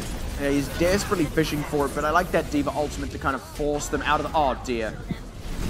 Never mind. Standard lazy Titan ult. Never mind. No surprises. No Talk gave them all the space they needed with his, and then they went in despite the fact that Lazy Titan was throwing his out, but it was so telegraphed. How on earth did those two get caught out by that? It's magic. Lazy Titan is a magician. He pulls one out of the bag whenever they need it. But Machi, as time is about to run out, we're gonna get into overtime fairly soon. Nonez has a Dragon Blade ready. What are AHQ going to do against it this time around? They have the tools. They have they have Sound Barrier. They have Earth Shatter again. They're going to commit out the Nano Blade once again, and Nonez is in a very tight spot on the back end. That's how you deal with it. With the tactical visor and Nano Boost combo. They had to throw everything at it, but they had everything to throw at it, and the only thing they get in response is picking out Lazy Titan. That is going to be it all over Rover for Machi, and AHQ picked themselves up a win in a few short seconds. Maybe there will be a contest out of Machi, but I'm not just sure. Just like a last-ditch contest. But Graviton Surge to clean this up. Yeah, it's going to be through a Graviton. Nonez is the first one. Oh, Jesus, never even mind. Technically buys some overtime, but yeah, they've still got this Graviton. It is a 5 versus 6 as well. Actually, just a 5 versus 5 as Eddie Boss does go down, but there's still the favor here for HQ. They're actually going to hold it because no Talk was able to get on. Oh, never mind. I was going to say that to hold it in case it got eaten, and then they commit it. It gets eaten. Machi, I don't know how they were allowed to get on that payload. This might be a AHQ kind of gave them now. the space, and it is going to be a turnaround. I don't believe it. AHQ had everything in their favor to win. They had everything going for them. DCR1 somehow pulling one through there. They're going to shove this payload right towards the end. It's going to have to be really last-ditch stuff now out of AHQ. And even Cowman's going to go into Winston for this. They know what they need to be able to get this done. Still with an Earth Shatter, it is so still doable. Machi don't have enough tools whatsoever. It's going to have to be a miracle pulse bomb from Ken to clear. What? That's a miracle pulse bomb. There it is. That's the two key ultimates. They had the Earth Shatter, and they nearly had that Sound Barrier as well. They are going to do it in overtime. Lazy Titan self-destruct got completely caught out by the Winston bubble, completely contained. And look, Machi had the payload on lockdown. AHQ gave Machi the position. Machi took it and ran with it, and it's like AHQ was surprised. This is going to go to time bank. I don't believe it. You know what? That was all AHQ's fault. They had that one in the bag and they gave it away. They put it in the bag, then they took it out of the bag and they just gave it to Machi. Machi and they said, here we go. Yeah, we were supposed to win this, but let's go to time bank instead. Everything went well for Machi. Everything went wrong for AHQ. The miracle pulse bomb at the end. I said, look, Machi still shouldn't be able to get this. Just, you know, the only way they can win this if Kant suddenly gets a bunch of kills, and he suddenly gets a bunch of kills, and most importantly, he gets a bunch of kills on the one member that had the one ult which could have saved AHQ as well, which is Eric. So just disaster after disaster, and the Graviton being eaten as well. I mean, this was just... Yeah, there were two key ultimates they had to shut down right at the end. I mean, the fact that they were able to get to that position in the first place was already AHQ's fault. But then after that, it was actually Machi playing well. Two ultimates they had to deal with. First was the self-destruct, popped a Winston bubble over it. They were fine. Second was that Earth Shatter and arguably the sound barrier because it was on the cusp of coming up. And yeah, Kant dealt with both with one fell swoop. I mean, that is the Kant we've come to know really after that run on Lijiang there. So now let's see how the time bank goes. This is still a tough nut to crack here, HQ on the defense. But it will be Machi defending first. One thing I gotta say for AHQ is at least they dealt with No-Ness's Dragon Blade well at the end. That's something they can take away from this because even those shouldn't have been so successful for Machi, and AHQ should have found a better option against it. Again, double tank, but once again, Machi don't have the second diver to go up and deal with Dizzy, who I guarantee you is going to take it slow and steady. All they need to do is cap and get the payload underway. They'll do it in any way they can, and they have a whole minute to do it. Kant's waiting. That's a good position. Oh, good position for No-Ness as well. That's how you do it. There we go. And like now I said, this Diva is caught out alone. Lazy Titan on full retreat, and that was very nicely done by Machi. They know it. They've read that so well. They see, look, well, AHQ are going to do the same thing again. Hide Kant up in the high ground.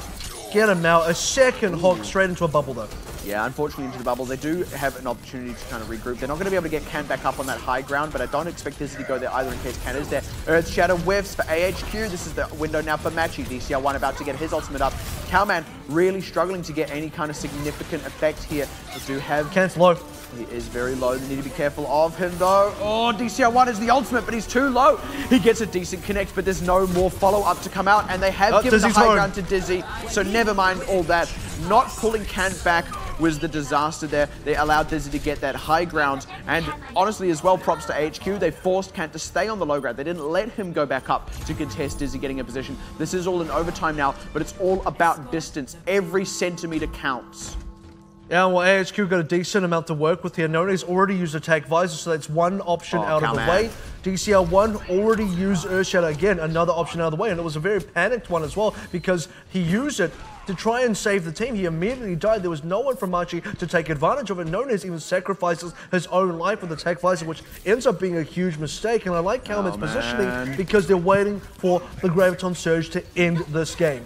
Yeah, and they need to ensure it doesn't get eaten. They've also set up Dizzy. Oh, they can take advantage, and they do get it. Where have we seen this? Throw the mech straight into it. Oh, they only get rest here, so it's not quite what they were looking for, but they've still got so many ultimates to use. Dizzy now getting into the thick of it. There, now where have we seen this one before, where Dizzy is allowed to sit on the payload with that tactical visor running, forces Machi well back. Every centimeter counts, and AHQ are really starting to rack them up. Here we go, Dizzy onto the flank.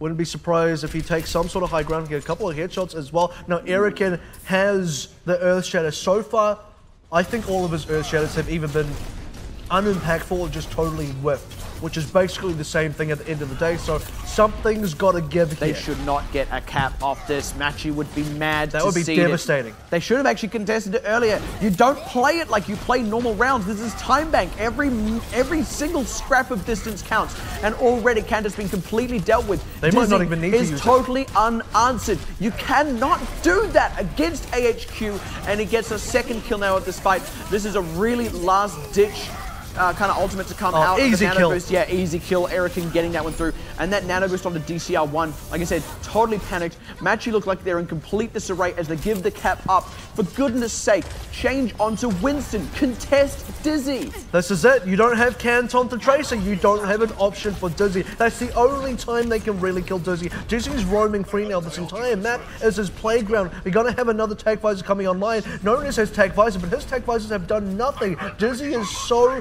much of a killer. He doesn't even need it to get the kills. Why are they contesting? It doesn't matter where you lose it because you're just going to let the cap go through. It matters where you win it if you're going to win. You don't want to lose it right at the end because then you have to get more distance. You must take fights as early as possible. Machi have already let it go too far. A good Earth Shatter though, but he gets slept. No follow-up. Nona's trying to set up on the backside, but they've already lost cannon DCR1 now.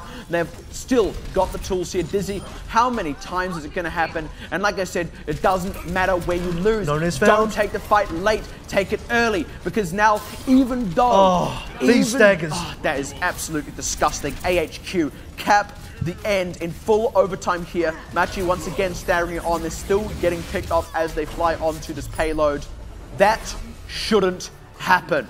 And you know what else shouldn't have happened this entire time bank? Because AHQ should have already won by now. The fact that AHQ, I'm going to say they're about to win in time bank, I mean, this is just a delayed result of what was meant to happen anyway. There have been so many situations on Kings Row already where we've said, look, this shouldn't be happening for Machi. They shouldn't be able to put this into time bank. And AHQ, they shouldn't be able to push it all the way through in time bank. So both teams kind of dropping the ball in their defenses right at the end. Absolutely. And like I said, Machi, they played that time bank about as poorly as you can play a time bank. Now look, it's not a hard and fast rule, just take early fights constantly, but don't cede ground. Like, if all your members are there, don't wait for them to come to you. You wait for them to get to a better spot for you to fight at, sure, but then commit. Don't commit at the last minute. Don't go, oh, let's go where, the payload is closest to the cap so that we can get the respawn advantage and all that nonsense. Because then, even if you win that fight, you yourself must get the payload to that point. You make it harder for yourself. What else is making it hard for themselves is playing the triple tank, which I don't believe is Machi's specialty. They don't play it nearly as well as AHQ play it. AHQ are the true masters of triple tank in the OPC. Where Machi were good is running this right here. The 2 DPS with the Winston diving with the Diva as well. This is their specialty. If Machi ran this towards the end there, they would have had options against Dizzy. They would have had options to get onto the backline of AHQ, which were entirely untouched on their attack. Now, Machi had a hard time actually pushing this one through. They didn't do it on the first push. Now, granted, AHQ didn't, but they extended it into a second push and won that one. So they kind of did them back to back. You don't have time to fail one and go for another one, especially if you're going to take your time to set up like Machi are doing now. Eventually, AHQ will get a bunch of tank ultimates. Well, this is not a good start. No. Look, Dizzy is just... This is kind of the duel here. Does Cat kill Dizzy? Does Dizzy kill Cat? Because that's been setting the precedent for a lot of these fights. They can't try and just, drag this one out. Oh, nice. By the way, we're under 30 seconds. Yeah. We're under 30 seconds. We're still waiting for respawns. Exactly, that's what I was saying. You can't try and drag this one out and wait for respawns. You didn't get positional advantage to do that. You just need to back off. Machi, they didn't read that at all. They didn't back off properly. And now they're going to have to go when there is no time left. It's going to be completely telegraphed. They've given AHQ every advantage Someone's possible. Got to step. Someone's going to step onto the cap already. Kent is already challenging Dizzy again. Go, go, go. Already have to use the recall. This is going to be the 2v1. Can they get rid of Dizzy? That's a big ask. They're trying to force him off the high ground, but they're sending both of the DPS in to do that. They send, oh dear, slept DCR1 there with that nano boost on, and they're just not converting kills. Granted, neither are AHQ, but hey, as I say it, Kant goes down, and now the situation looks dire. They still have not dealt with Dizzy, who is still uncontested. DCR1, sorry, Calman is right onto it. The Transcendence is too late. The only person he's saving is himself, and the Zenyatta is never going to cap this one, not the least through a sound barrier and a first hold after AHQ pushed it through to the end. Machi misplayed time bank from start to finish. And like I said, this shouldn't even have gone to time bank. I feel like this was just AHQ sort of tightening up the loose ends here. They sort of gave Machi a lifeline where they shouldn't have given one in the first place, and then took it away, snatched it away as quickly as they gave it out to them. So at the end of the day, an expected result from AHQ here. They were the better Kings Row team. They are the better hybrid team. And the results kind of speak for themselves. You know what's going to happen here, though? And I'll be honest, in a way, this kind of bothers me. Machi are going to go back and they're going to look at this and they go, yeah, we really didn't do ourselves any favors in picking out Dizzy. And they're going to look at all the things they did wrong, but they were obvious enough that they could have changed them during the game. You didn't have to run triple tank a second time on the defense in time bank. You didn't have to do that. And I feel like there is this unwillingness to adapt mid-game because you're afraid it's going to go even worse. And that is something that is going to plague you if other teams are able to do it. Other teams are able to do it here. Those teams at Flash Wolves and AHQ, and to an extent, Blank as well. if Machi can't do that, they will not break top 3. This is such a good AHQ here. What we saw at AHQ, specifically in the time bank, is exactly the kind of AHQ that says top 3. And what we saw at Machi there, definitely in the time bank, but I want to say even overall on Kings Road, because let's be honest, where Machi were able to get wins was when Nonez had a Dragon Blade, which I kind of find surprising that AHQ didn't deal with anyway, but it says a lot when AHQ, when Machi couldn't get anything done if they didn't have the Dragon Blade, because I mean, that's far too binary. It is so binary, and the times that Nonez got shut out, the entirety of the Machi squad got shut out. So big problems for them, at least on Kings Road. Definitely on Hybrid, look, they got control figured out against AHQ, but I want to say AHQ are kind of a weak control squad anyway. They're much better at Hybrid, they're much better at Assault, and then Escort as well. So AHQ still looking like a top 3 team. Machi, not quite there yet. Yeah, and maybe Machi were just afraid to play Dive the Dizzy. I mean, we talk about how hard it actually is to dive the guy, but Flash Wolves did kind of do that, and that was a lot of what built up their win against AHQ. That, plus also playing everything else very well. Now, I actually feel like Machi played a lot of other things quite well.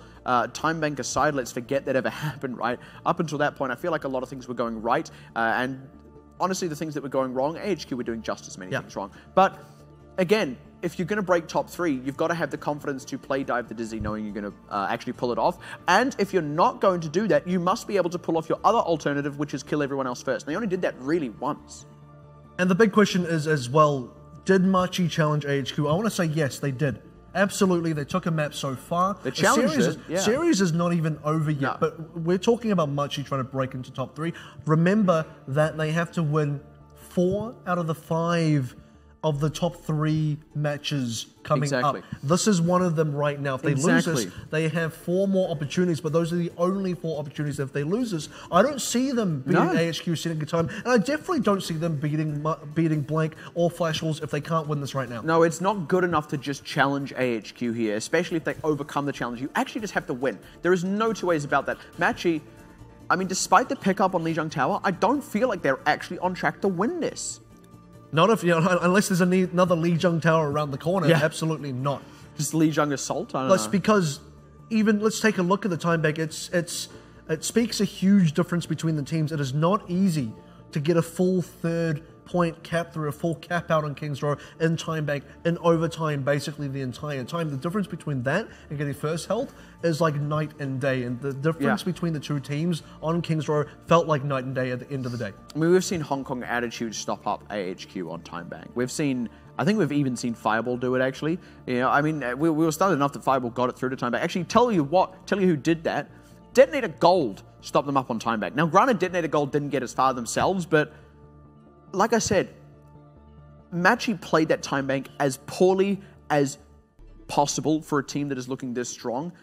Possibly one of the weakest time bank plays I have ever seen in proper professional Overwatch. And I really can't state that enough. I mean, breaking into the top 3 or not, that is a glaring weakness. A lot of teams neglect practicing time bank, but there is a difference between neglecting to practice it and failing at it altogether. It's like they hadn't even thought that time bank plays differently, and that is just not good enough. One thing that Machi have going for them is next map pick, which is going to be Assault, and the only thing they have sort of in their favor there is it's sorry, they don't even have that. I got that completely wrong. It's actually AHQ's pick. What's funny is AHQ have lost on their pick, and Machi have lost on their pick as well. So.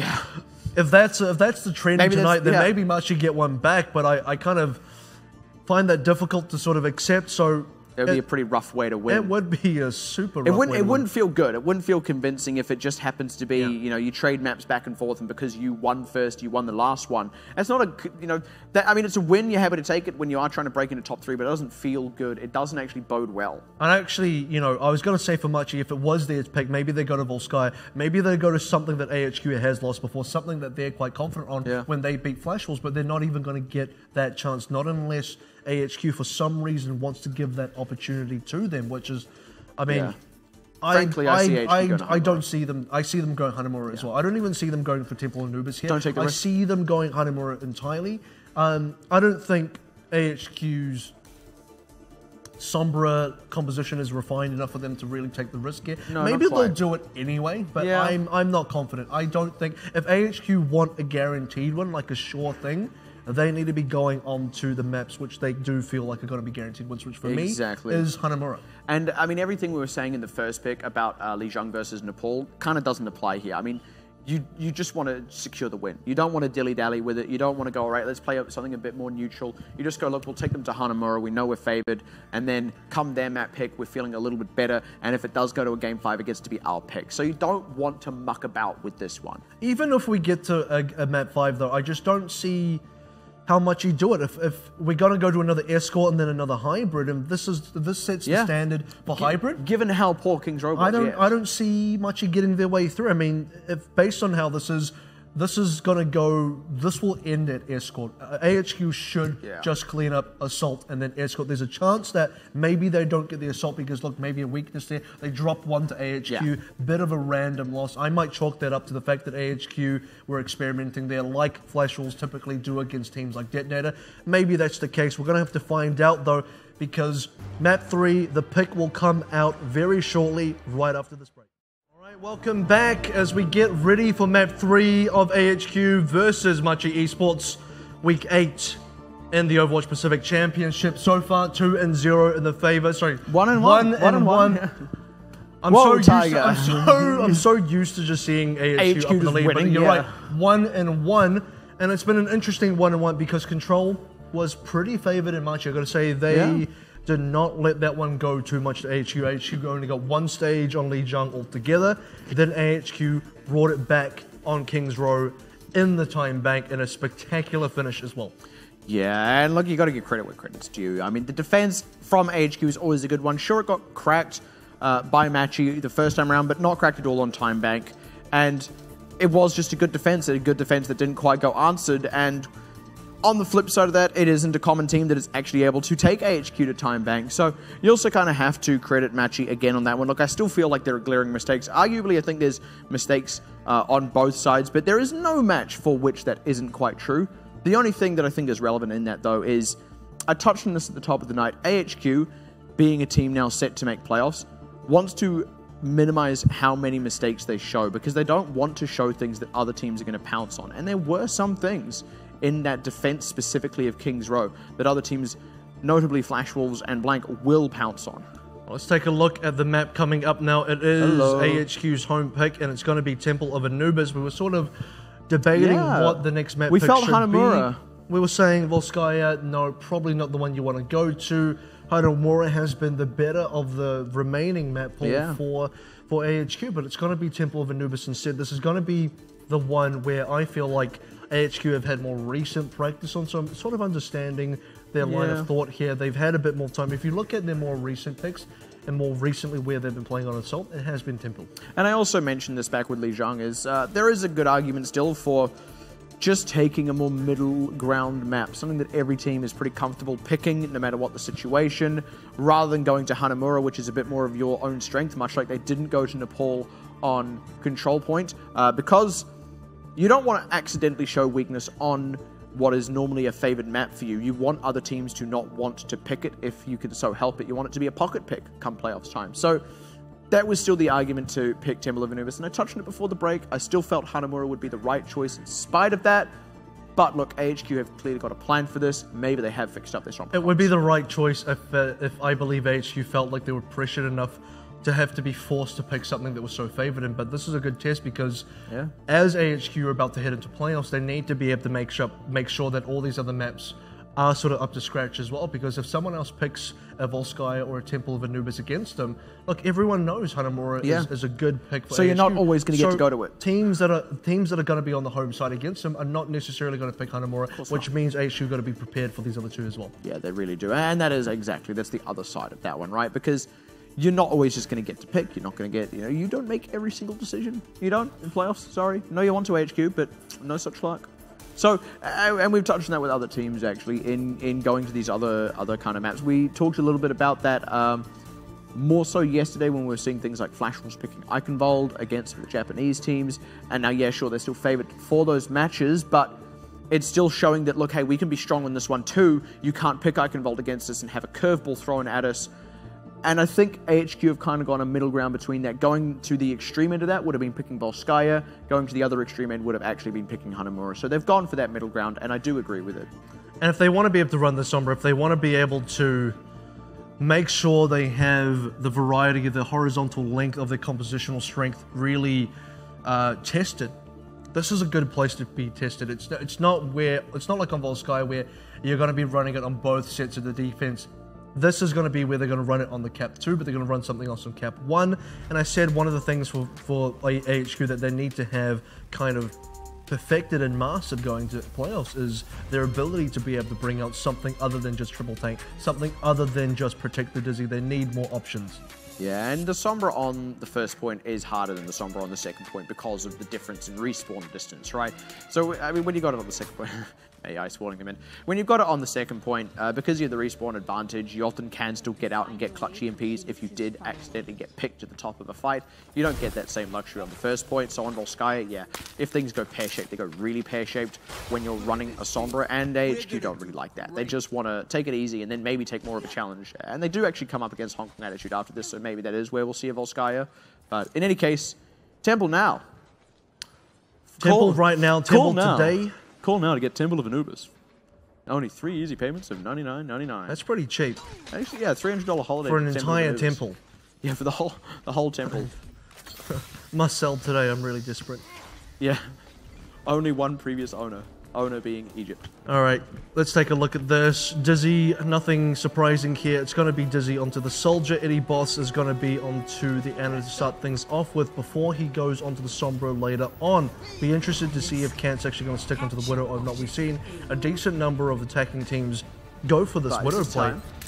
Yeah, he waited around the side gate so that if anyone was sitting farther forward for AHQ, they wouldn't be able to spot him out. Now they're looking to go up into the high ground. This is actually going to isolate Cowman because of the pressure the Widow brings out. He won't be able to safely jump that distance across.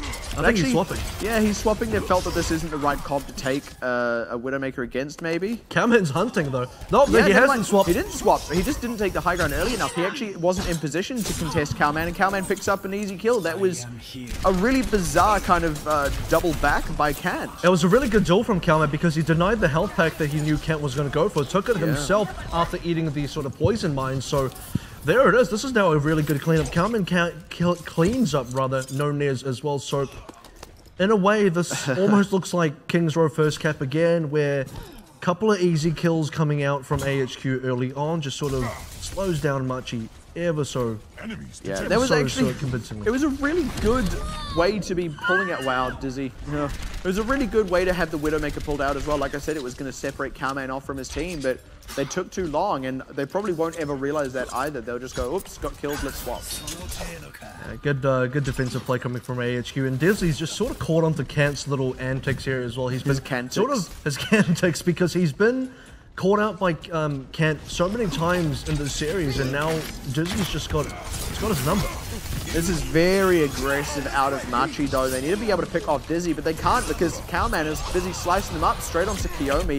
It's, I guess Genji isn't quite a complete robot. I was going to say it's like on the side, but he's still part human. But man, Kiyomi, he is all Omnic, and he was all dead for a moment there. And another good defense from AHQ. Only one ultimate used. There's kind of like a one-for-one trade. Sound barrier coming out of wrist here, so they're gonna need, Machi are gonna need a couple of tools. And I've sort of said, we looked at King's Row. No-Nez with the Dragon Blade was where Machi really opened things up on their attack. So this may be the opportunity again for Machi to open up their attack with the Dragon Blade. Yeah, this is really the opportunity. But this time they're going to be fighting into the Tactical Visor, plus a much stronger round of ultimates from AHQ. They already throw out the Nano Boost onto Erican.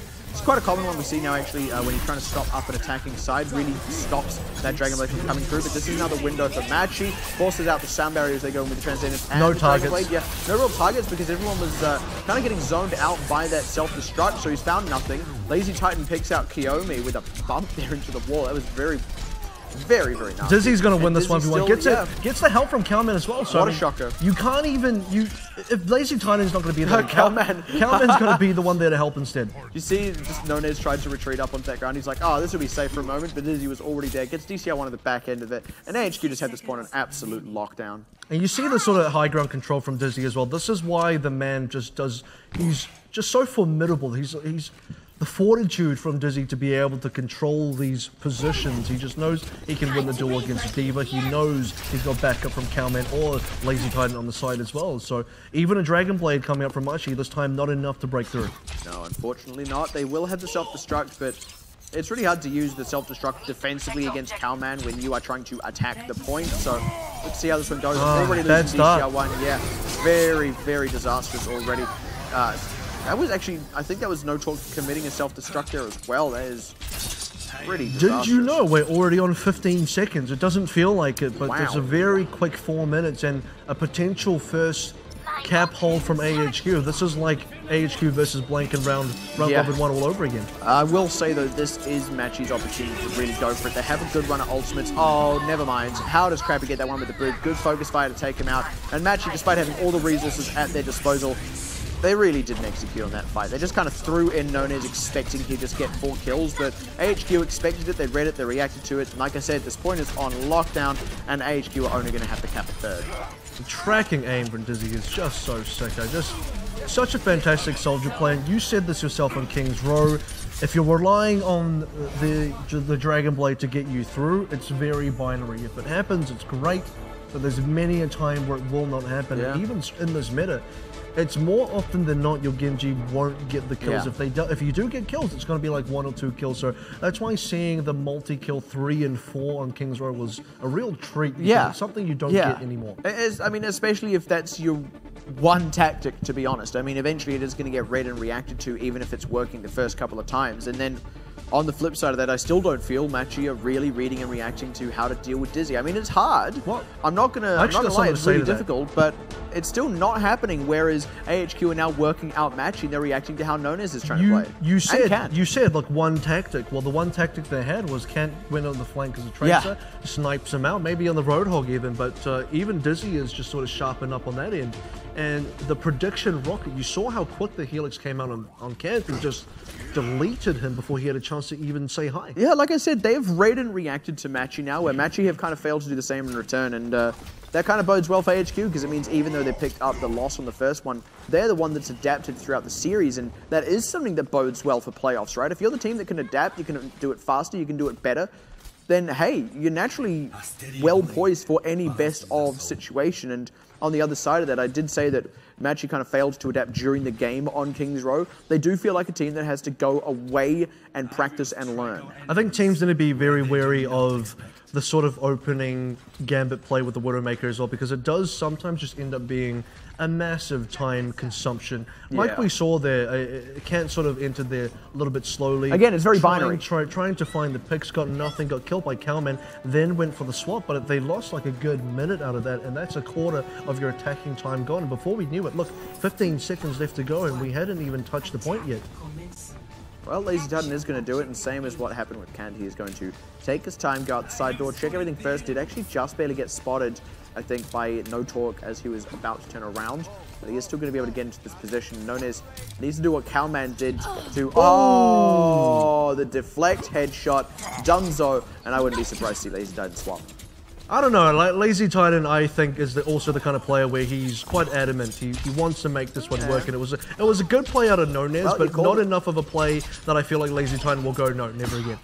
Well, I mean, that was just the deflect. I mean, this time it could just well be the dive. We will have to see how it pans out, naturally, but Lazy Titan's still not in position. Nonez, you can see he's checking for it. There was that deflect. Actually, the range is so good. Look, this is roughly where Nonez is. And Lazy Titan has to land the shot, and the deflect has to be as accurate as the actual shot from Lazy Titan, so very impressive. But while they are off to the side having a bit of a dalliance, here's just the full-on out-and-out attack from AHQ, dealing with Kiyomi. Wow, what a run, and the snipe out partway through that onto Restia. AHQ, one player left. I mean, they only had to get a third. This is as good as done. Almost there, a little bit of a final contest from DCL1. Cap should come through here. This is a pretty quick assault. Looking grim now for Machi. I mean, if Time Bank was not a good performance, this was actually a little bit worse in a way. I mean, this is the team that beat them on Lijiang Tower, and not just narrowly. Like, they look good. They look like they really deserved the win, and they didn't even get a first point cap on Assault. I mean, surely you should be able to do at least that against AHQ, but no such luck. That was pretty funny at the end there with Coach Janito sort of going up to Lazy Titan, patting him on the back as Lazy Titan just shook his head and kind of just saying to him, hey, bad luck on that deflect, man. Really feel you on that. Yeah. Unlucky. Unlucky on that deflect. Unlucky. Just when you think you're going to land the headshot of all headshots, you get the counter headshots. And it is still super impressive because, look, Genji doesn't have a scope.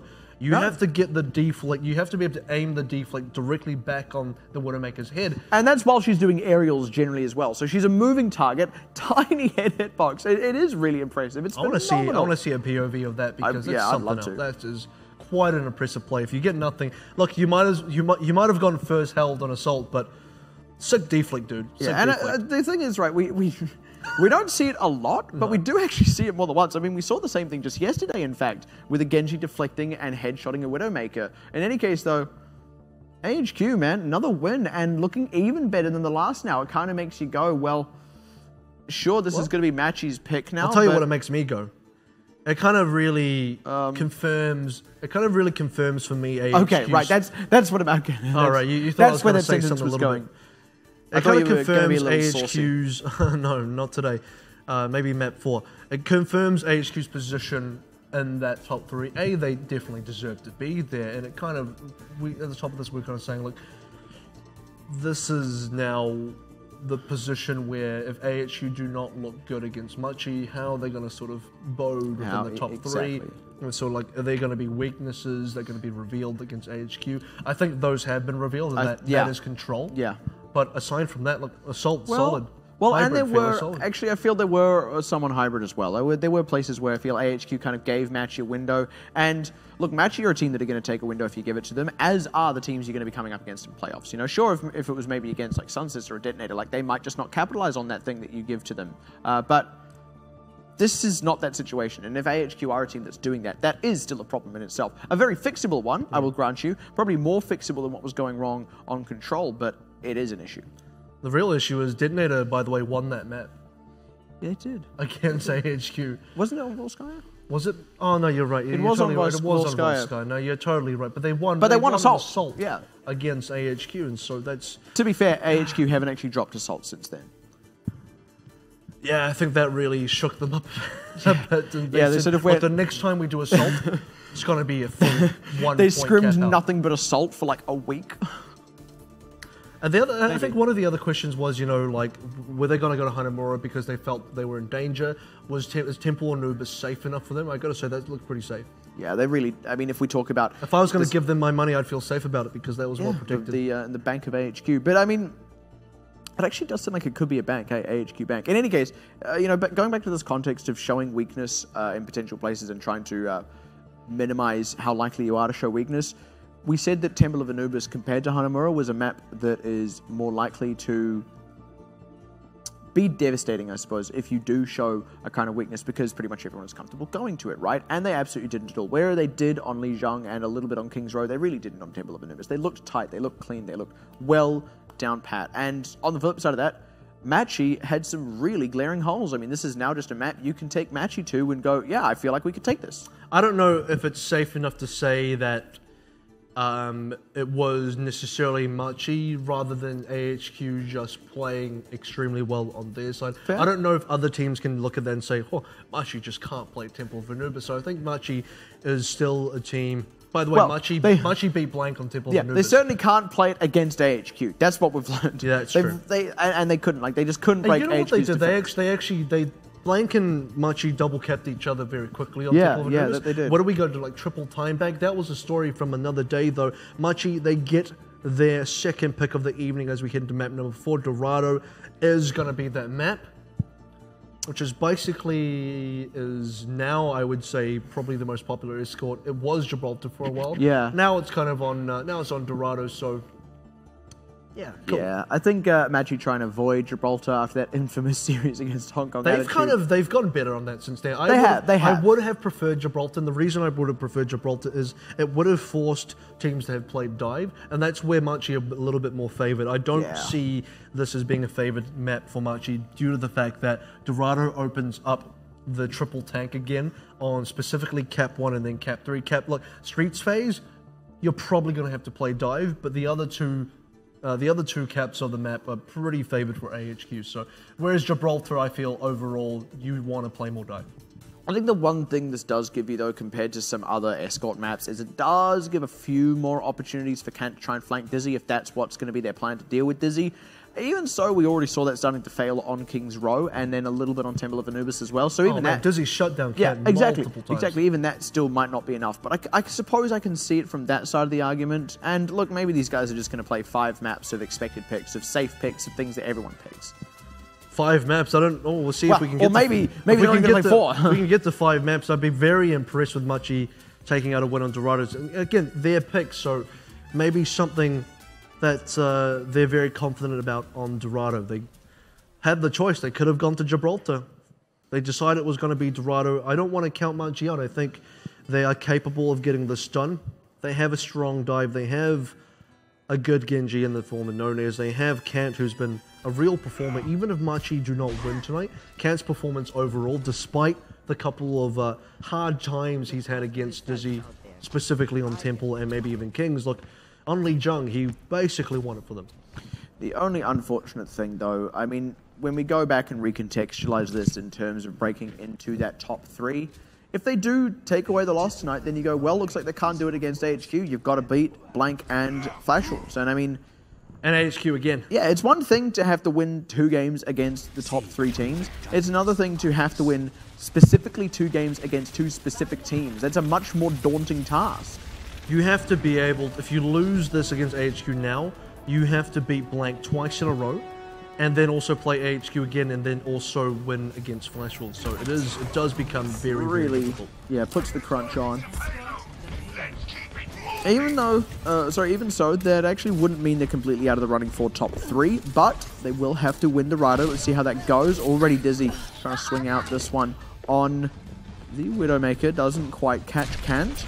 And I think he may just go back and swap in a moment here. Actually, they kind of want to commit to this. They've forced the positioning. They've really kind of hurt Kant, sent him running. Oh, dear. Between that and Cowman. Wow. And then a pick onto Kiyomi. This opens up the way for them.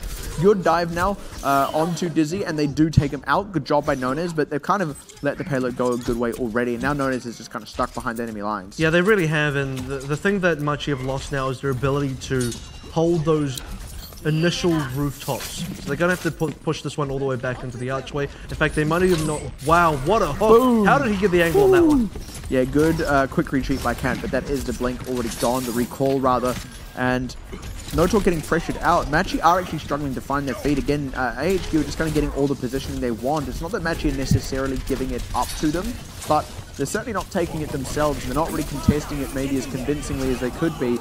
Here comes the fight breakout now with the nano boost onto Dizzy. And they are, there we go, there's the kills getting converted. They were already well favored up until that point, despite the pulse bomb landing on Erican, because Machi were once again quite scattered. Brescia is alive, but that's only because he had been picked at the start of that and has just respawned.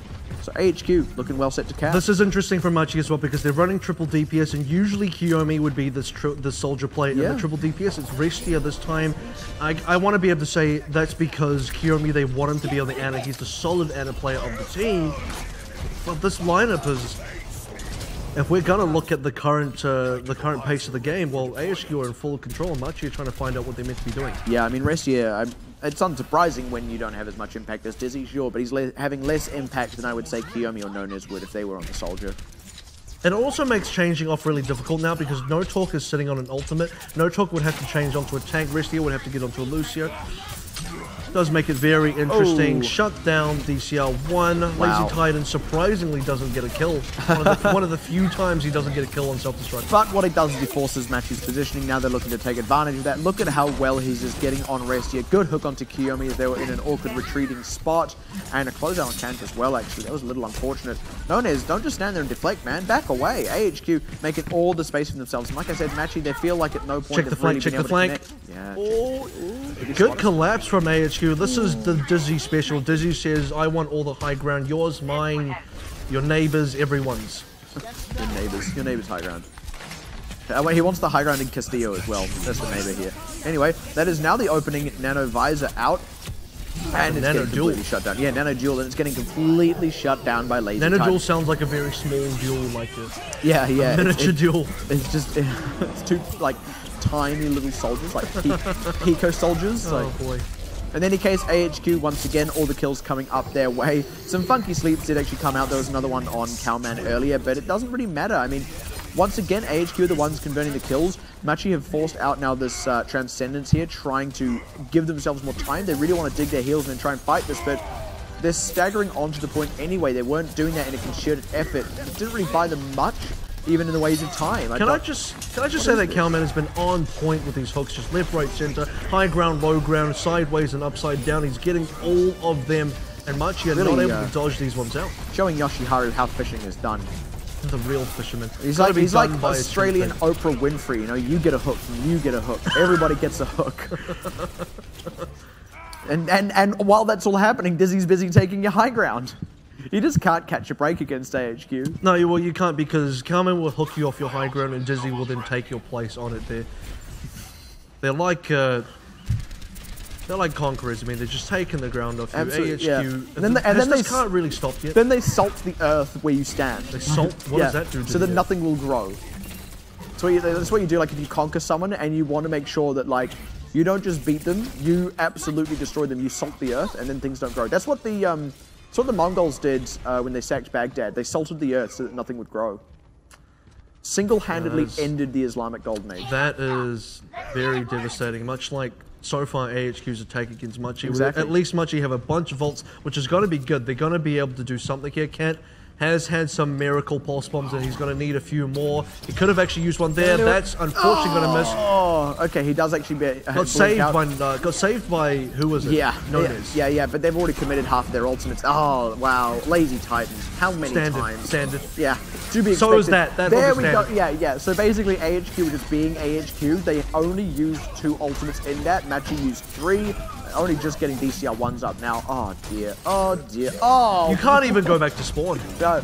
They're going to take your spawn. They're going to make it theirs. Dizzy's going to go into the spawn and make it his as well. They're going to build a wall and make you pay for it. Maybe. There we go. Wow. And hooks the nano boost. There's the whole hog out as well. There can be no real follow-up. They're just forcing Machi to commit all the ultimates they had. Dizzy has still got their high ground. He's making it his own. I'm waiting for this tag visor. There's the pick on DCR1. There's the tag visor to come out. They do have to back off for a little bit as this explosion comes out, but now they're just going to commit back onto it, and wow. Actually, Restia gets a decent number of kills here. And the pulse bomb onto Erican does sort of slow down the push a little bit. What are you doing there, Restia? Now they've figured it out. They've gone, oh, right, that's where he was the whole time. And now he can't really get back to regroup with his team, which means AHQ just get this ground for free. Look at Dizzy. That was the most interesting duel I've ever seen. That was the earth being salted. Right there. Well, that was... Don't get in the way of my salt. You might just... Whatever Machi had on control, they have lost altogether. And AHQ... are looking cleaner and cleaner and cleaner. They look better than they did.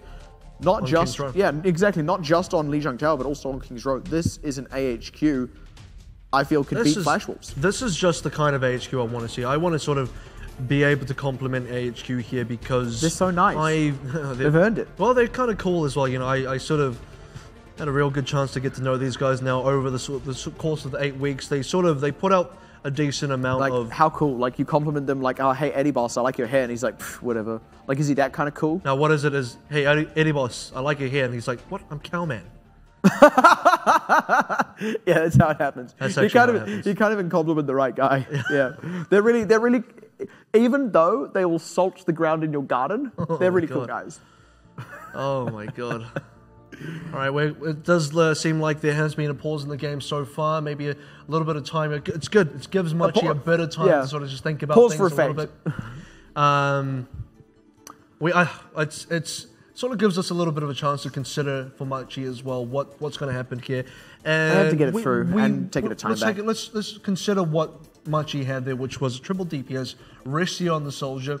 Had one good moment where Restia was unseen, but as soon as he was seen, it was like him hiding behind a pillar, and Dizzy was just like, I'll get you. If you peek, I'll get you. Yeah, exactly. I mean, even if you want to be able to run these comps where Restia is on Soldier, AHQ isn't the team to pull that out against for the first time, right? You take something a little bit more standard. I mean, you have to go toe-to-toe with Dizzy. You don't do it against Flash Wolves either. Like, I don't know, man. Do it against Sun Sister. I think it's something I hope they practice. Well, you assume they practiced I think it's it. something that they wanted to bring out as a surprise against AHQ, but AHQ, no surprises there. All right, pause is over. Now we're going to have a look at how Machi attack against AHQ, and like I've said previously, AHQ, fantastic defensive team. I actually want to see Machi not do any sort of this strange triple DPS.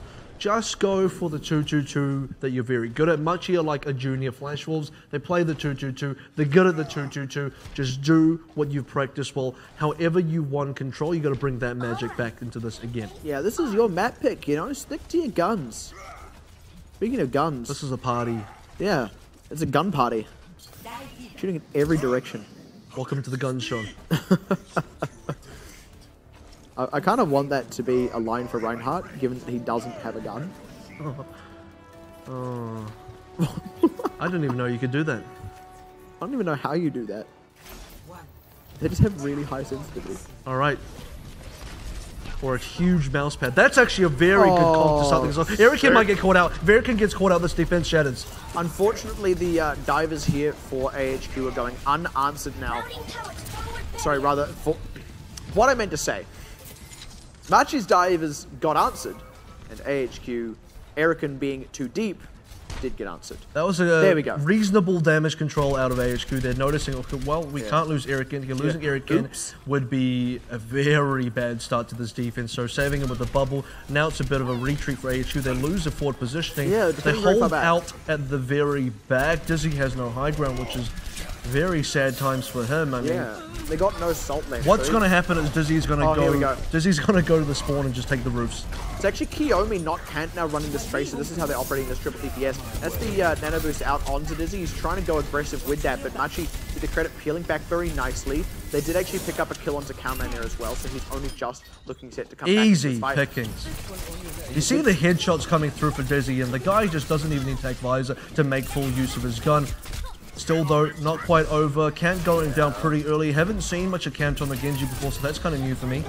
Yeah, unfortunately, Machi did have a bit of a window there. They retreated adequately against Dizzy with that nano boost on him, but then they didn't quite counterattack in a safe way at the right time. They went just a fraction too late and a fraction too unsafe, and Dizzy pounced on them. So this is a good positioning for the cart for Machi. It does force AHQ to hold very far back. It also allows Machi to take good flanks. As you see, they're sort of able to take the wall section, the wall on the left, and also the front sections as well. And it forces AHQ to always be looking behind them, always be looking to the other direction, so you can never hold down one entrance successfully. Here comes Dragon Blade. Yeah, here comes Eugene. What can he find? He's actually picked up Eddie Boss, now taking Erican as well, and that is all they really needed. Dizzy, even with this nanovisor, isn't actually finding anything. Forced off to the side by DCR1. That was a very well coordinated attack by Machi there. Finding it in the payload, really moving. Well, Machi played that by section, so they played the push game, which is very important because, like I said, when you get the cart to that sort of distance, you open up the entire cap in terms of the actual map for yourself. You also force the defenders all the way to the back. They can't take the early holes in the archway. They can't take the choke, so everything sort of works in your favor there. Now, the test for AHU, how do they play the street space? Because this is where I said they may struggle. Yeah, this is arguably I mean, in a sense, it's the easier place to defend that. But in any case, I actually, if Machi were playing the sections there at that first point, they actually executed each one very nicely, I would say. Now, picking Dizzy, wow, there we go. Kant pulling his weight there on this Genji. And now they're actually going to try and pounce on this window. Sound barrier to keep the fight going for themselves. Trying to keep Nones up on this high ground, looking for a good rocket barrage angle. Needs to be careful. Simple optometry catches Erican before going down and before getting blocked. And that could well be all they need, especially if they can pick Cowman. But never mind, Cowman reigns supreme. Oh dear. It was a nice sneaky play from Nones that ended up getting the kill onto Erican, which should have opened up the fight for Machi, but unfortunately, Lazy Titan still had his eyes directly onto Nones, and he's actually switching off now. Nones is going to go into the Diva. Kant still onto the Genji, and Kant, look, he's been picking up Dizzy, which has been kind of his goal throughout the entire series. Panic Pulse Bomb out from Cowman. That was very unfortunate. And that means there's the window for Kiyomi to pick out Erican. They're going aggressive on this one now. Transcendence to keep them safe through this ulting Winston. And actually, their own wins, never mind, it's DCR1. Now Dizzy suddenly turns on the gas, goes, wait a minute, I'm still Dizzy. And picking up a good round of kills, but Machi do look like they have just enough. Down again. They have just enough to push it through. By the way, Crappy swapped over to Mercy here. Yeah, I would be interested to see what the strategy here is for Crappy on the Mercy. Something I don't see very often.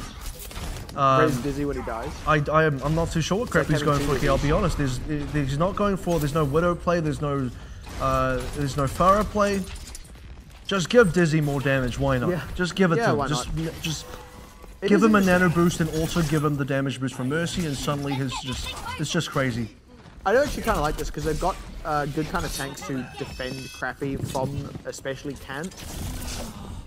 I want to see how they're actually able to pull it off. There we go. Kant a little too deep, gets picked off by Cowman. AHQ step on the gas there. Azera can find rest here. Machi should just back up here. Take a dive, why not? The only thing for Crappy here is he doesn't have good options for escape. Usually when you're playing with a Widowmaker or you're playing with a Pharah, you have people to fly to. I mean, Widowmaker can hookshot away. You can just fly towards the Widowmaker and go for a bit of a stroll. Well, you got Dizzy on the high ground eternally. So there is that. Yeah, but I mean, yeah, it's not. But it's the not problem is, if you get attacked on the high ground, where do you fly to? It's the low ground. To the low. That doesn't really make it that much safer. That just puts you into the thick of it. So that's the problem. That's the problem with running the Mercy here without any good mobility heroes. So. Yeah, well, Keone trying to have a bit of a gentleman's duel here up against Cowman, but.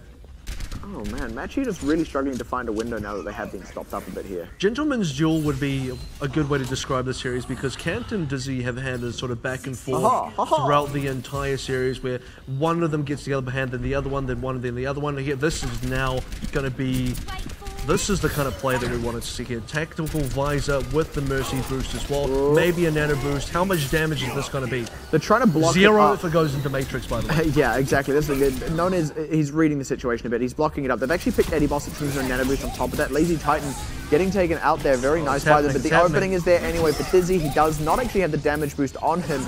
And they've still got... Oh, never mind. They have no res now. I'm not actually sure when that got committed. But in any case, it didn't have enough of an impact. And Machi, they do find themselves a window. Even though Dizzy... He's kind of only just got answered now. They were able to keep the pressure on elsewhere and force Dizzy off to the side, and he was too busy wheeling around to get back into position while he wanted to be using that tactical visor. It's interesting. The best way to deal with Dizzy is actually to kill his entire team and leave them as the last member alive. This is a very last-ditch defense effort. Nano Boost didn't get to be used by Eddie Boss later on, so he puts on the Lazy Titan now for kind of very little effect. Even an Earth Shadow that doesn't catch very much. They're just trying to buy time, but I mean, if they're dying, then it doesn't really matter. Dizzy is back in position, but he doesn't have too much to go on. They need to get a big pulse bomb or something out of this one, and no such luck. Crappy down as well means no tempo res to keep the spider alive. Looks like Machi will just force it through here on this. Dizzy and Cowman. Yeah, they really should. They've actually just fed a ton of ultimate charge, given Machi the opportunity to snowball leading up to the last point. I mean, this is the kind of play that's going to end up giving Machi the full cap out, and like almost like a repeat on King's Row. I mean, we saw the situation already on King's Row. Please don't repeat King's Row. Have held it out. AHQ should have prevented a full cap out. And now AHQ throwing bodies onto the streets phase means, you're right, does give a bit of snowball potential for Machi. They are getting ultimates back online. AHQ don't have any ultimates of their own, so here we go. The ball is in Machi's court. It is, and DCR1 goes deep. Great Discord straight onto Erican. Really beautiful play there as they absolutely melt these tanks now. But Crappy's got a res. Let's see. Oh, it doesn't quite get Lazy Titan and Eddie Boss. I would say play of the game for Machi because he just kind of gave them an entire team to kill again. Yeah, and that is no res for this final point. They're going to get a ton of momentum off of this one, bringing the payload right the way around to the end, especially if Machi even get a couple more picks as well. Yeah, has to change off to the Lucio there. That was actually a disaster. AHQ, what is going on for this team? We're on Dorado, so it's actually AHK. Machi is sitting on still a decent number of ultimates, especially the Dragon Blade, which has been so effective for them.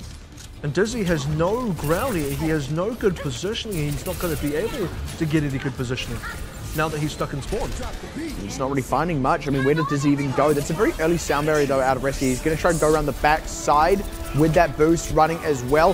He's trying to get it blocked up, but while he's been busy doing this, Can's been opening up with the Dragon Blade, and now he gets picked off at the end of this. Look, it's overtime, but actually Machi have just enough members. I think Cowman can turn this one around with a Pulse Bomb, though. Doesn't quite find anything. They're just barely getting these last few picks through, and Machi, with only a few members on the payload, hot diggity, we're going to Time Bank again. the second time tonight where I'm going to have to say AHQ should not have let that one go. Should not have let that one go. I want to cry. And what's interesting is it seems so far every time AHQ have let the pressure go and have really let Machi get the best of them has been on that third cap, or at least leading up to the third cap, which kind of lets me question if Anubis went on to the final cap as well. Would AHQ just have given that one away? I find it very strange that this is consistently where AHQ are giving the map. Well, what I will say, I mean, the thing that actually hurt them there was the Mercy raise. Now, normally you look like, oh yeah, 5 people, that's great, but it's not great if the other team is in a good enough position and you kind of got picked off in an awkward way, because then you get rezzed, the other team has good time to respond, and you don't get an opportunity to regroup, especially if you don't catch 2 of your members there. So actually you res back into a 4 versus 6 with the other team set up. So that was really that was the death knell. Even though AHQ should have maybe won the fight before that, that was the thing that really cost them hard. And actually what you need coming out of the res is something defensive like a sound barrier to keep yourself going there. That's usually when a res comes back really, really strong. Or in a sort of equal, neutral positioning, but not in a position where you res still into a disadvantage against the other team. So absolutely right there. And I'm just not really comfortable with Crappy's Mercy coming out right at the end there anyway. Like I said, nothing to really combo it with. Looked a little bit strange and off kilter. Yeah, now here we go. This is actually going to be 1 minute to 3 minutes in the pocket of AHQ, so the pressure is still actually on Machi here. They have to get a really long distance and then actually find a great time to fight, and I don't feel too confident about this team, at the very least on defense in that time bank, and then we'll have to see how much distance they get on the offense. Well, I do actually think Machi had a decent run on the initial first cap, but they had a lot more time to work with, and not a lot here. We're almost into time bank already, and the card's barely made its way past the archway, and eventually I would expect AHQ to be able to start this defense fight. They're certainly looking for the window, and the window may have almost been picking Rescue, but they didn't quite catch that one. There we go, it's Kiyomi they get, but the trade back onto Erican. 2 DPS down. There we go, yeah, the DPS is down, and the hooks are there for Cowman. Machi need to see this one ASAP so that they can buy a lot of time on this point. They're going to need it. They're going to lose no talk there. Notice get picked off, so never mind all that. I don't even think there's anyone here to contest this payload. It's just DCR1. Kiyomi's going to try and come in at the last second here. DCR none. DCR not at all, and Kiyomi not quite going to buy anywhere near enough time. They're not going to get that extra step on with Kant, and that is a very, very tough spot for Machi to hold in for 3 minutes. No Nes, no talk, no cap. It is AHQ coming back in, super easy defense. And when AHQ want to do it well, I mean, that's crazy good, but sometimes AHQ, look at, I want to be able to say that the only place Machi we're going to be super good again was if we managed to get the cart push in time back all the way to the third cap. AHQ probably just let that one go. This was more like the AHQ we expected, where a moment ago, maybe a bit of a slip up. And I mean, I suppose once again, there is this notion of maybe showing a bit of a weakness that other teams will try and pounce on. But look, stranger things have happened. Machi could actually hold under that archway. Maybe they do it. I don't know if they can. I really doubt it, to be honest, but they have actually beaten AHQ resoundingly earlier tonight. Granted, in a different place, in a different way, at a different time, but that is enough for them to say, look, we can do this. You just got to dig deep. Yeah, well, a lot of these nice fireworks in the sky, by the way. So, okay, here we go. Symmetra defense. They're really... Hello. They're really being creative now. They've tried a bunch of things. Machi have been the team to try things tonight. They're really... I don't know whether this is them digging super deep into their pockets to try and find something that'll work, or this actually is a bastion. Whether they just have that much adaptability that they can just do this. I don't know. Laser Totem swaps off the bastion. I thought they maybe were going to go for like a Protect the President there for a moment, but yeah, they've spotted the car wash. Protect the Dizzy is, you know, one of the ways that AHQ, in fact, the main way AHQ He's play the game. acting president. Acting President Dizzy. Yeah, I don't know. Bastion got impeached. I actually feel like the Symmetra kind of works well. I would have Symmetra or Mercy for this time bank. Now you said yourself, like beans. You said yourself, teams need to be able to bring something a little bit different in time bank, specifically if you know how much time you're going to play with, you know the kind of distance you got to work with as well. that's when you should be trying something else. Or in this case, how little difference. And the Symmetra makes this very hard to fight through. You've got to try and dodge those orbs. You've got all those shields coming your way. It makes it hard to crack, especially with that Reinhardt there. Oh, it's a bit of a helps. yeah, it's a bit of a balancing act for Machi. But if they can get this shield generator up, they're actually well poised here. I would not expect the shield generator. I would expect the teleporter because actually, they need the reinforcements for this, otherwise they will lose. Cowman walks straight into the car wash. He's getting just enough health from it though. That's already a nano boost. And hey, look at this, Dizzy. He's on high ground. Oh dear. Welcome to the car wash. Well, who's in whose sights? Everyone's trying to get Nonez's sights. He actually does get a good run of them. May just be able to keep Machi in this one. Restia, I think he's put a teleporter up. He's put something up to be sure. It must be a teleporter, surely. Payload is still moving, but Machi may just be able to regroup thanks to Nonez. You would hope so that it is a teleporter. It actually looks like it might be a shield generator because he's got the shield up for himself, so wrong choice. I think that's the wrong choice. It's a teleporter, because if it's a shield generator, everyone else would have shield. They've got a few resources here. Unfortunately, okay, no, I think you're right. Unfortunately, they did lose camp, but they're just trying to get enough time for this Earth Shatter. That may just be enough, but they have to be cognizant of Dizzy, like you must always be. Erican tries to go deep, walks into the car wash. His Earth Shatter whiffs. The other Earth Shatter, slightly better, but maybe not better enough because Dizzy now opening up with this tactical visor. They picked Restia as well, and Machi, they have to kind of retreat a bit, but they can't give up too much space because the payload's nearly there. And they've still got to hold out. Oh, nice kill. Yeah, that's a huge one for them, picking Nonez. The ultimate out from Lazy Titan onto the point is going to be nice for them. No Talk doesn't really get enough with his. Lazy Titan naturally does, and that should just be the cap coming through for AHQ. Machi did hold that for an incredibly long time, though. That was 2.5 minutes just about, and a very short distance.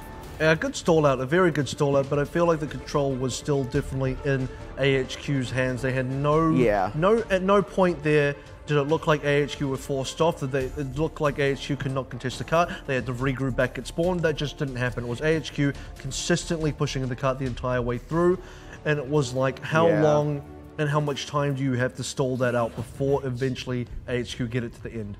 Yeah, even at the end there, Machi first had to force it through overtime and then still win a fight, and they were already kind of in damage control mode, so it was, I mean, it was always going to be a hard ask, a tough win. They could have done themselves some more favors by getting more payload distance, but look, with how it went, I've got very mixed feelings about that match as a whole. I feel a little positively about Machi because they had some very strong things there, things that they absolutely can leverage in future, but this was going to be the test as to whether or not they're good enough to take a spot in the top 3 to actually make playoffs, and they failed it.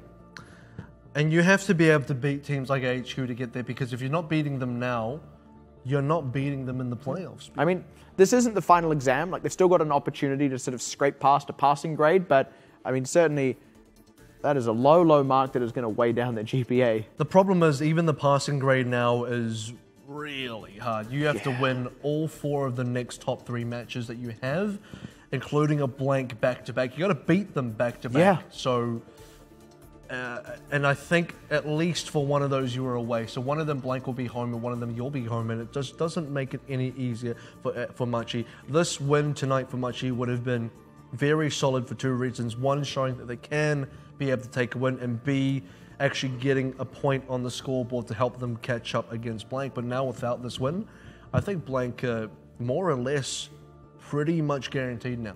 Yeah, the only thing that remains to be seen, of course, with Blank is whether they actually have been able to fix the mistakes, the problems that have been plaguing them. Like I said, we'll get a glimpse of that at the very end of the day, but I mean, certainly for now, right, if you're Machi, you weren't able to beat AHQ here. Look, maybe you can do it in the last round robin. Like you said, you probably got to beat Blank twice. You're probably going to have to beat Flashwolves as well, who already beat AHQ. It's actually looking harder than it was before. You also have to beat AHQ.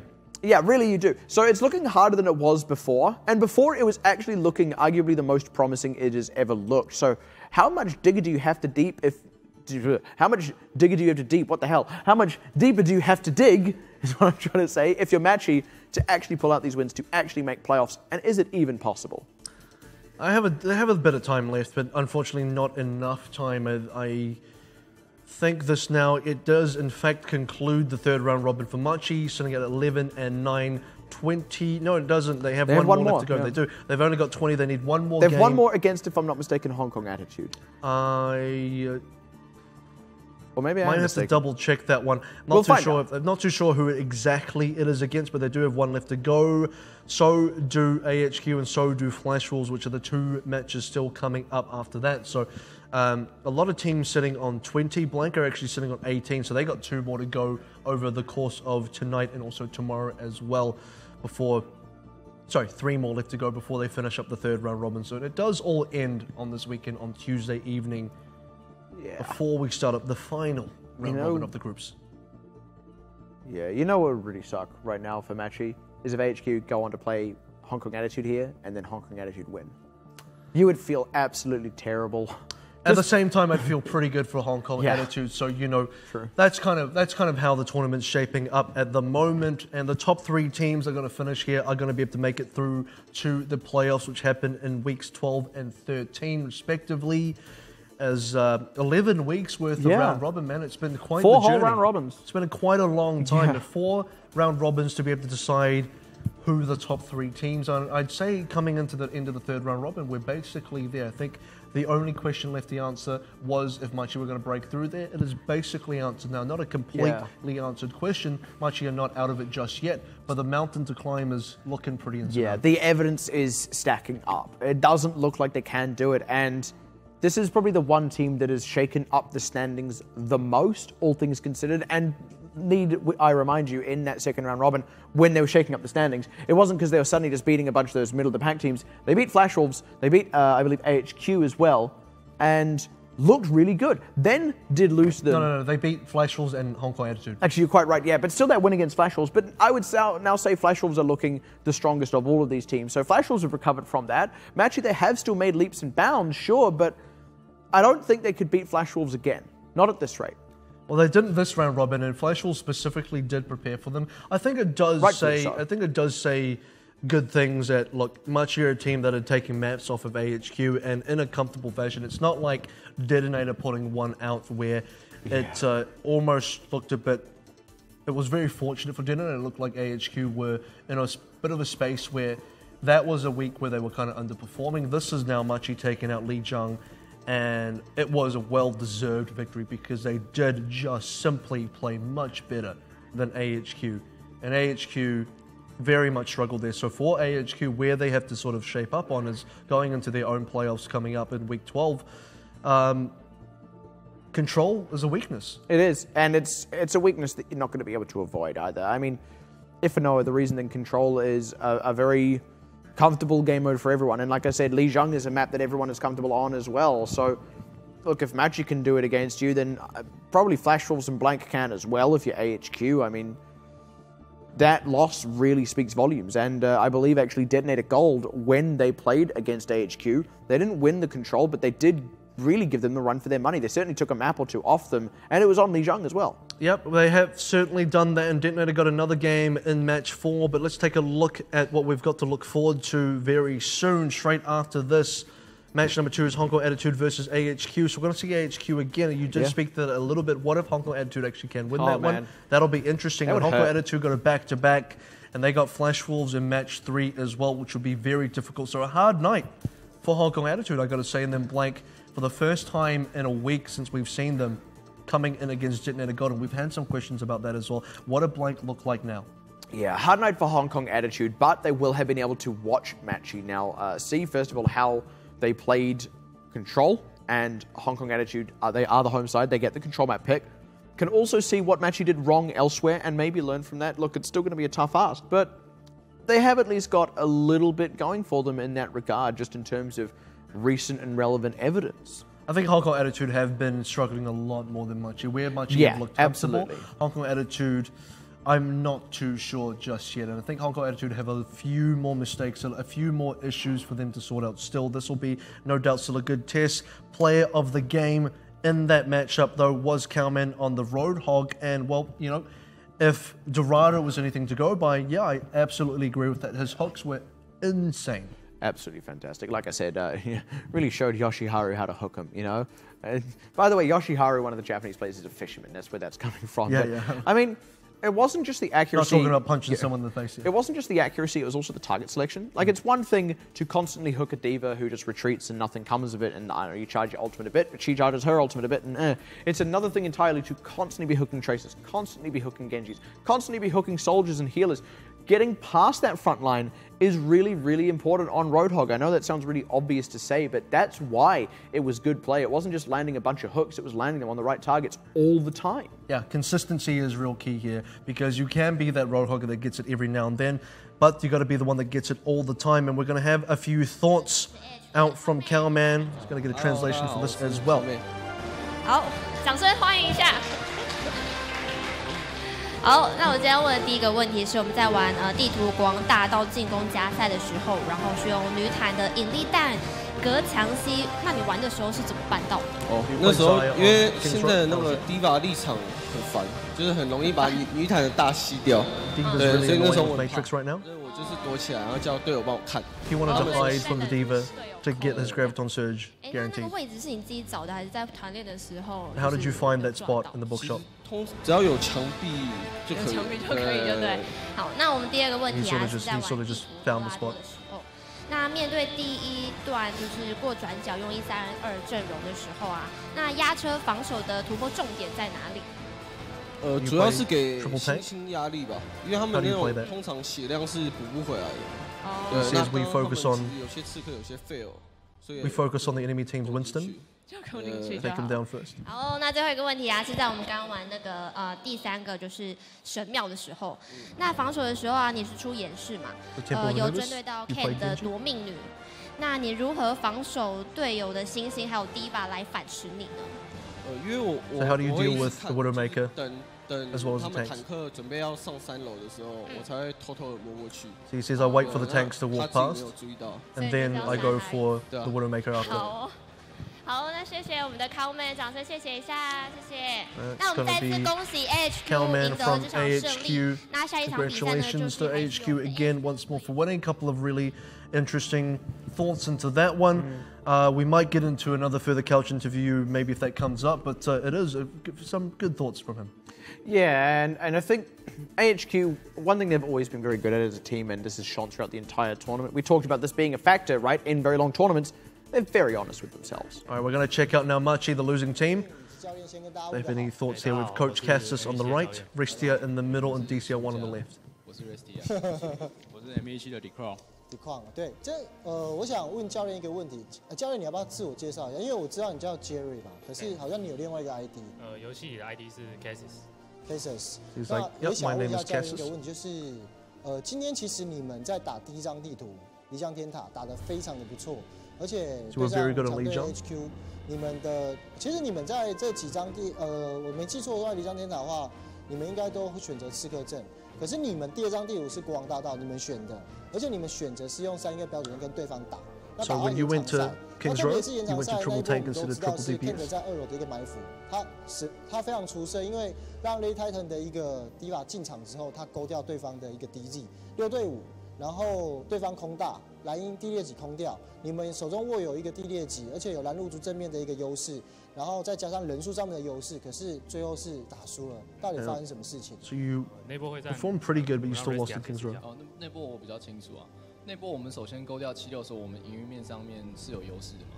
是。那时候出现的问题是我们的蓝鹰的大是比对面慢的，他那时候已经差不多92%、90%。So we were very slow in the Ryan Ultimate on the first cap. 我有去推对面的蓝鹰哈特，然后那波其实推得很好，但是他就差那1%他没有敲。然后他那时候其实血量是比较被对面压制很惨的，然后他就是他应该就是在那个想拍出来的时候就死掉了，然后导致我们营运面上面就输了。然后我们那波我们后面就是回打的时候说Diva爆了，想说那时候就可能打太急了，可能我们就觉得说Diva的那个奈米锁定。So we weren't very careful. We were impatient. We got caught out by the Diva Ultimate. 第2段、第3段也爆了，因为那时候已经被滚雪球了。对，第2段好像被对方引力弹跟自爆直接 combo。这个其实是3坦打3坦会出现的一个问题。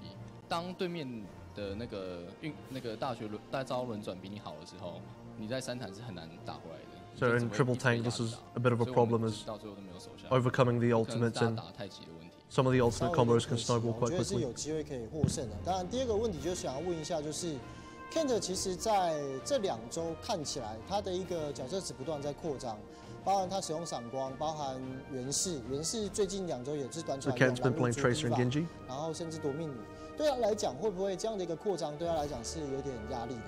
Does he have a little pressure on Kent？ 他比其他选手厉害的地方就是说他的大局观特别好，他很清楚说每个角色该做什么事情。So Kent's strength is his ultimates are very good。你该开招，你该怎么样？所以他其实对每个角色的，就是观念理解上都搞不好比我们其他选手还好。He's very good at understanding how to use ultimates. He's the best one in our team to be able to do that. 其实每只角色的表现也不差，所以我相信这个角色池，个别在训练的话，对他来说应该是没有问题。 你们会想说让其他人分担这个压力吗？比如说让其他的一个，比如说 Nance 啊，或者 Rusty 啊 ，Kiyomi、Lijiang啊，去分担这个角色。Maybe sort of 我们换位还蛮频繁的，其实每个人要玩的角色都还蛮多的，你们可以稍微 spreading out the pressure throughout the other members and the playmaking responsibility across the other members. 和尚或是路修和安娜的时候搭配，我们会因为一些限制去调换每个人的位置，对，所以其实每个人要玩的角色都还蛮多的。 目前看起来好像 everyone has quite a lot of responsibility on the team。一个就是 Nance， 一个就是 Kent， 会有第3个吗？Kiyomi 说他的人是很强。Kiyomi 说他的。So the third Genji on the team apparently is Kiyomi. Kiyomi would like to say his Genji's good. 他的准度比较好。那预判类的像法拉和源氏，他的熟悉度可能还没有那么高，对，所以他暂时应该是不会拿出源氏啊。是，那当然也问另外一个问题， Kiyomi's probably not ready for Genji just yet. 因为好，大家都很想他。瑞其实在单兵上搞不好就是个别角色操作上比 Kent 还要好，但是就像我刚刚讲，他的大局观念。So Rai actually has Kent 的沟通跟领导能力 probably better mechanics than. Sorry, Rai has better mechanics than Kent, but unfortunately the communication is a big weakness for Rai. 瑞是不是话会比较少一点？ 他可能比 No Talk 话还要少。So he doesn't talk much, and Ristia says 他的话量现在的话 that Rai speaks even less than No Talk. 还要多。啊 ？LEI 瑞可能是现在是最少的。真的吗 ？Ray is the least communicative player on the team. 是差不多少。如果访问来说的话啦，如果在比赛当中我是不知道，所以他们现在的一个排名反而是 Kiyomi 在场上的一个沟通量是有提升的。 So Kiyomi has been communicating quite well 因为 now. 我们平常还是会跟他一起团练，就是我们不会说就是因为他是可能现在就是替补，我们就不会让他练习。We still regularly scrim with 尽量让他上， Ray 看大家的磨合这样子。所以我们只是让就是比较状态好的选手上，并没有说他一定不会上场，绝对不是这样子。So he might still appear. We don't know yet. 好，因为我们现在开始进入一个比较有趣的，我觉得今天是端午节，大家都知道端午节。那我们这边有准备了粽子，那你们3个我会准备一些题目，然后你们如果猜对最多的，你们可以把粽子带回去。I'm gonna ask you some questions. If you get them right, 我们谁带回去不都一样吗 you can have some of the treats here. 都是Machi带回去。不是啊，你要成为粽子王，1年只有1天啊，这不一样啊，对不对？你把粽子带回去，然后我再分给队友吃，那感觉不太一样啊。虽然我也觉得好像是差不多。这个是已经现在马上就可以吃。这个对啊，你等下可以吃啊。You can have that. If you get it right, you can have it right now. 送观众也可以啊，送给粉丝啊。Or you can give it away. 问一下哦，这个3个人都可以回答。端午节的由来是为了纪念古代哪一位爱国诗人？屈原。好，答对了。所以我们这也太难了吧？这个很简单吧？这哪里难？屈原 Sorry, apologies. I don't really know 是郭金发吗？ The intricacies of the questions here. It's specific to the Dragon Boat Festival. 所以我们是每个人都可以回答吗？我们是每个人都可以，还是抢答 ？OK， 那你们好，第2个问题，你已经答对1题了。好。端午节有一个立蛋的习俗，那它适合进行的时间是几点？立蛋，就是把蛋立在地上。是正午12点。Right, so these are questions related to the Dragon Boat Festival specifically. How well do you know the festival if you get the questions right? 另外一个问题 I think if you're the winner, you get to have 端午节是每年 all of the food on the table. 我会给个提示，因为比较难。哦哟，你知道？这知道。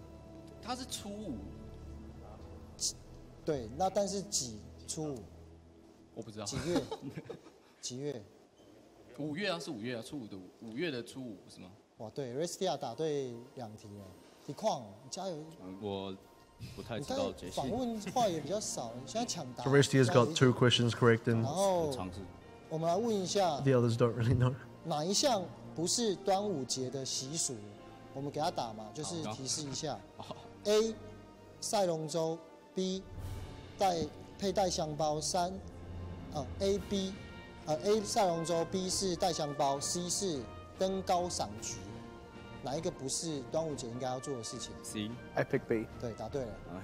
好，再一题哦，就因为你们现在是1分、1分、2分嘛。对啊，那等下你如果再答对就无止境了呢。没关系，反正谁答都一样。谁答都一样，差不多。好，再问一题好了，屈原的代表作是以下哪一个？屈原的代表作 A.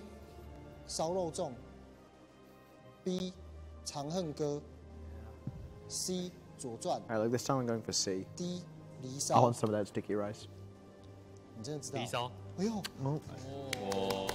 哦，那我觉得这个直接颁给你。Yeah, unfortunately, not able to accurately translate this. It's very specific to the festival in Taiwan right now, which unfortunately I don't know very much about, so I'm not too sure of what really is going on here. Actually, Ristia says, I think Ristia won. He says, look, I'll share it with HKA maybe. What a nice guy. Yeah. He's gonna share his small green pyramids. 对，那这也是辛苦3位，因为端午连假 We've got temples of Anubises, and I want to give them out to everybody. And they've all got to go. Yeah, apparently it may be sticky rice. All right. There you go. Oh, there it is. Some words from Machi Esports as they finish up their first and only game of the day. So they lost the game, but they got some food out of it, so not all bad. And maybe Hong Kong Attitude can get some off of Machi. Maybe if they can pull off a win against AHQ where Machi cannot, all that and more. And we'll find out who exactly is going to win between AHQ versus Hong Kong Attitude in match number 2 of the Overwatch Pacific Championship. We'll see you soon.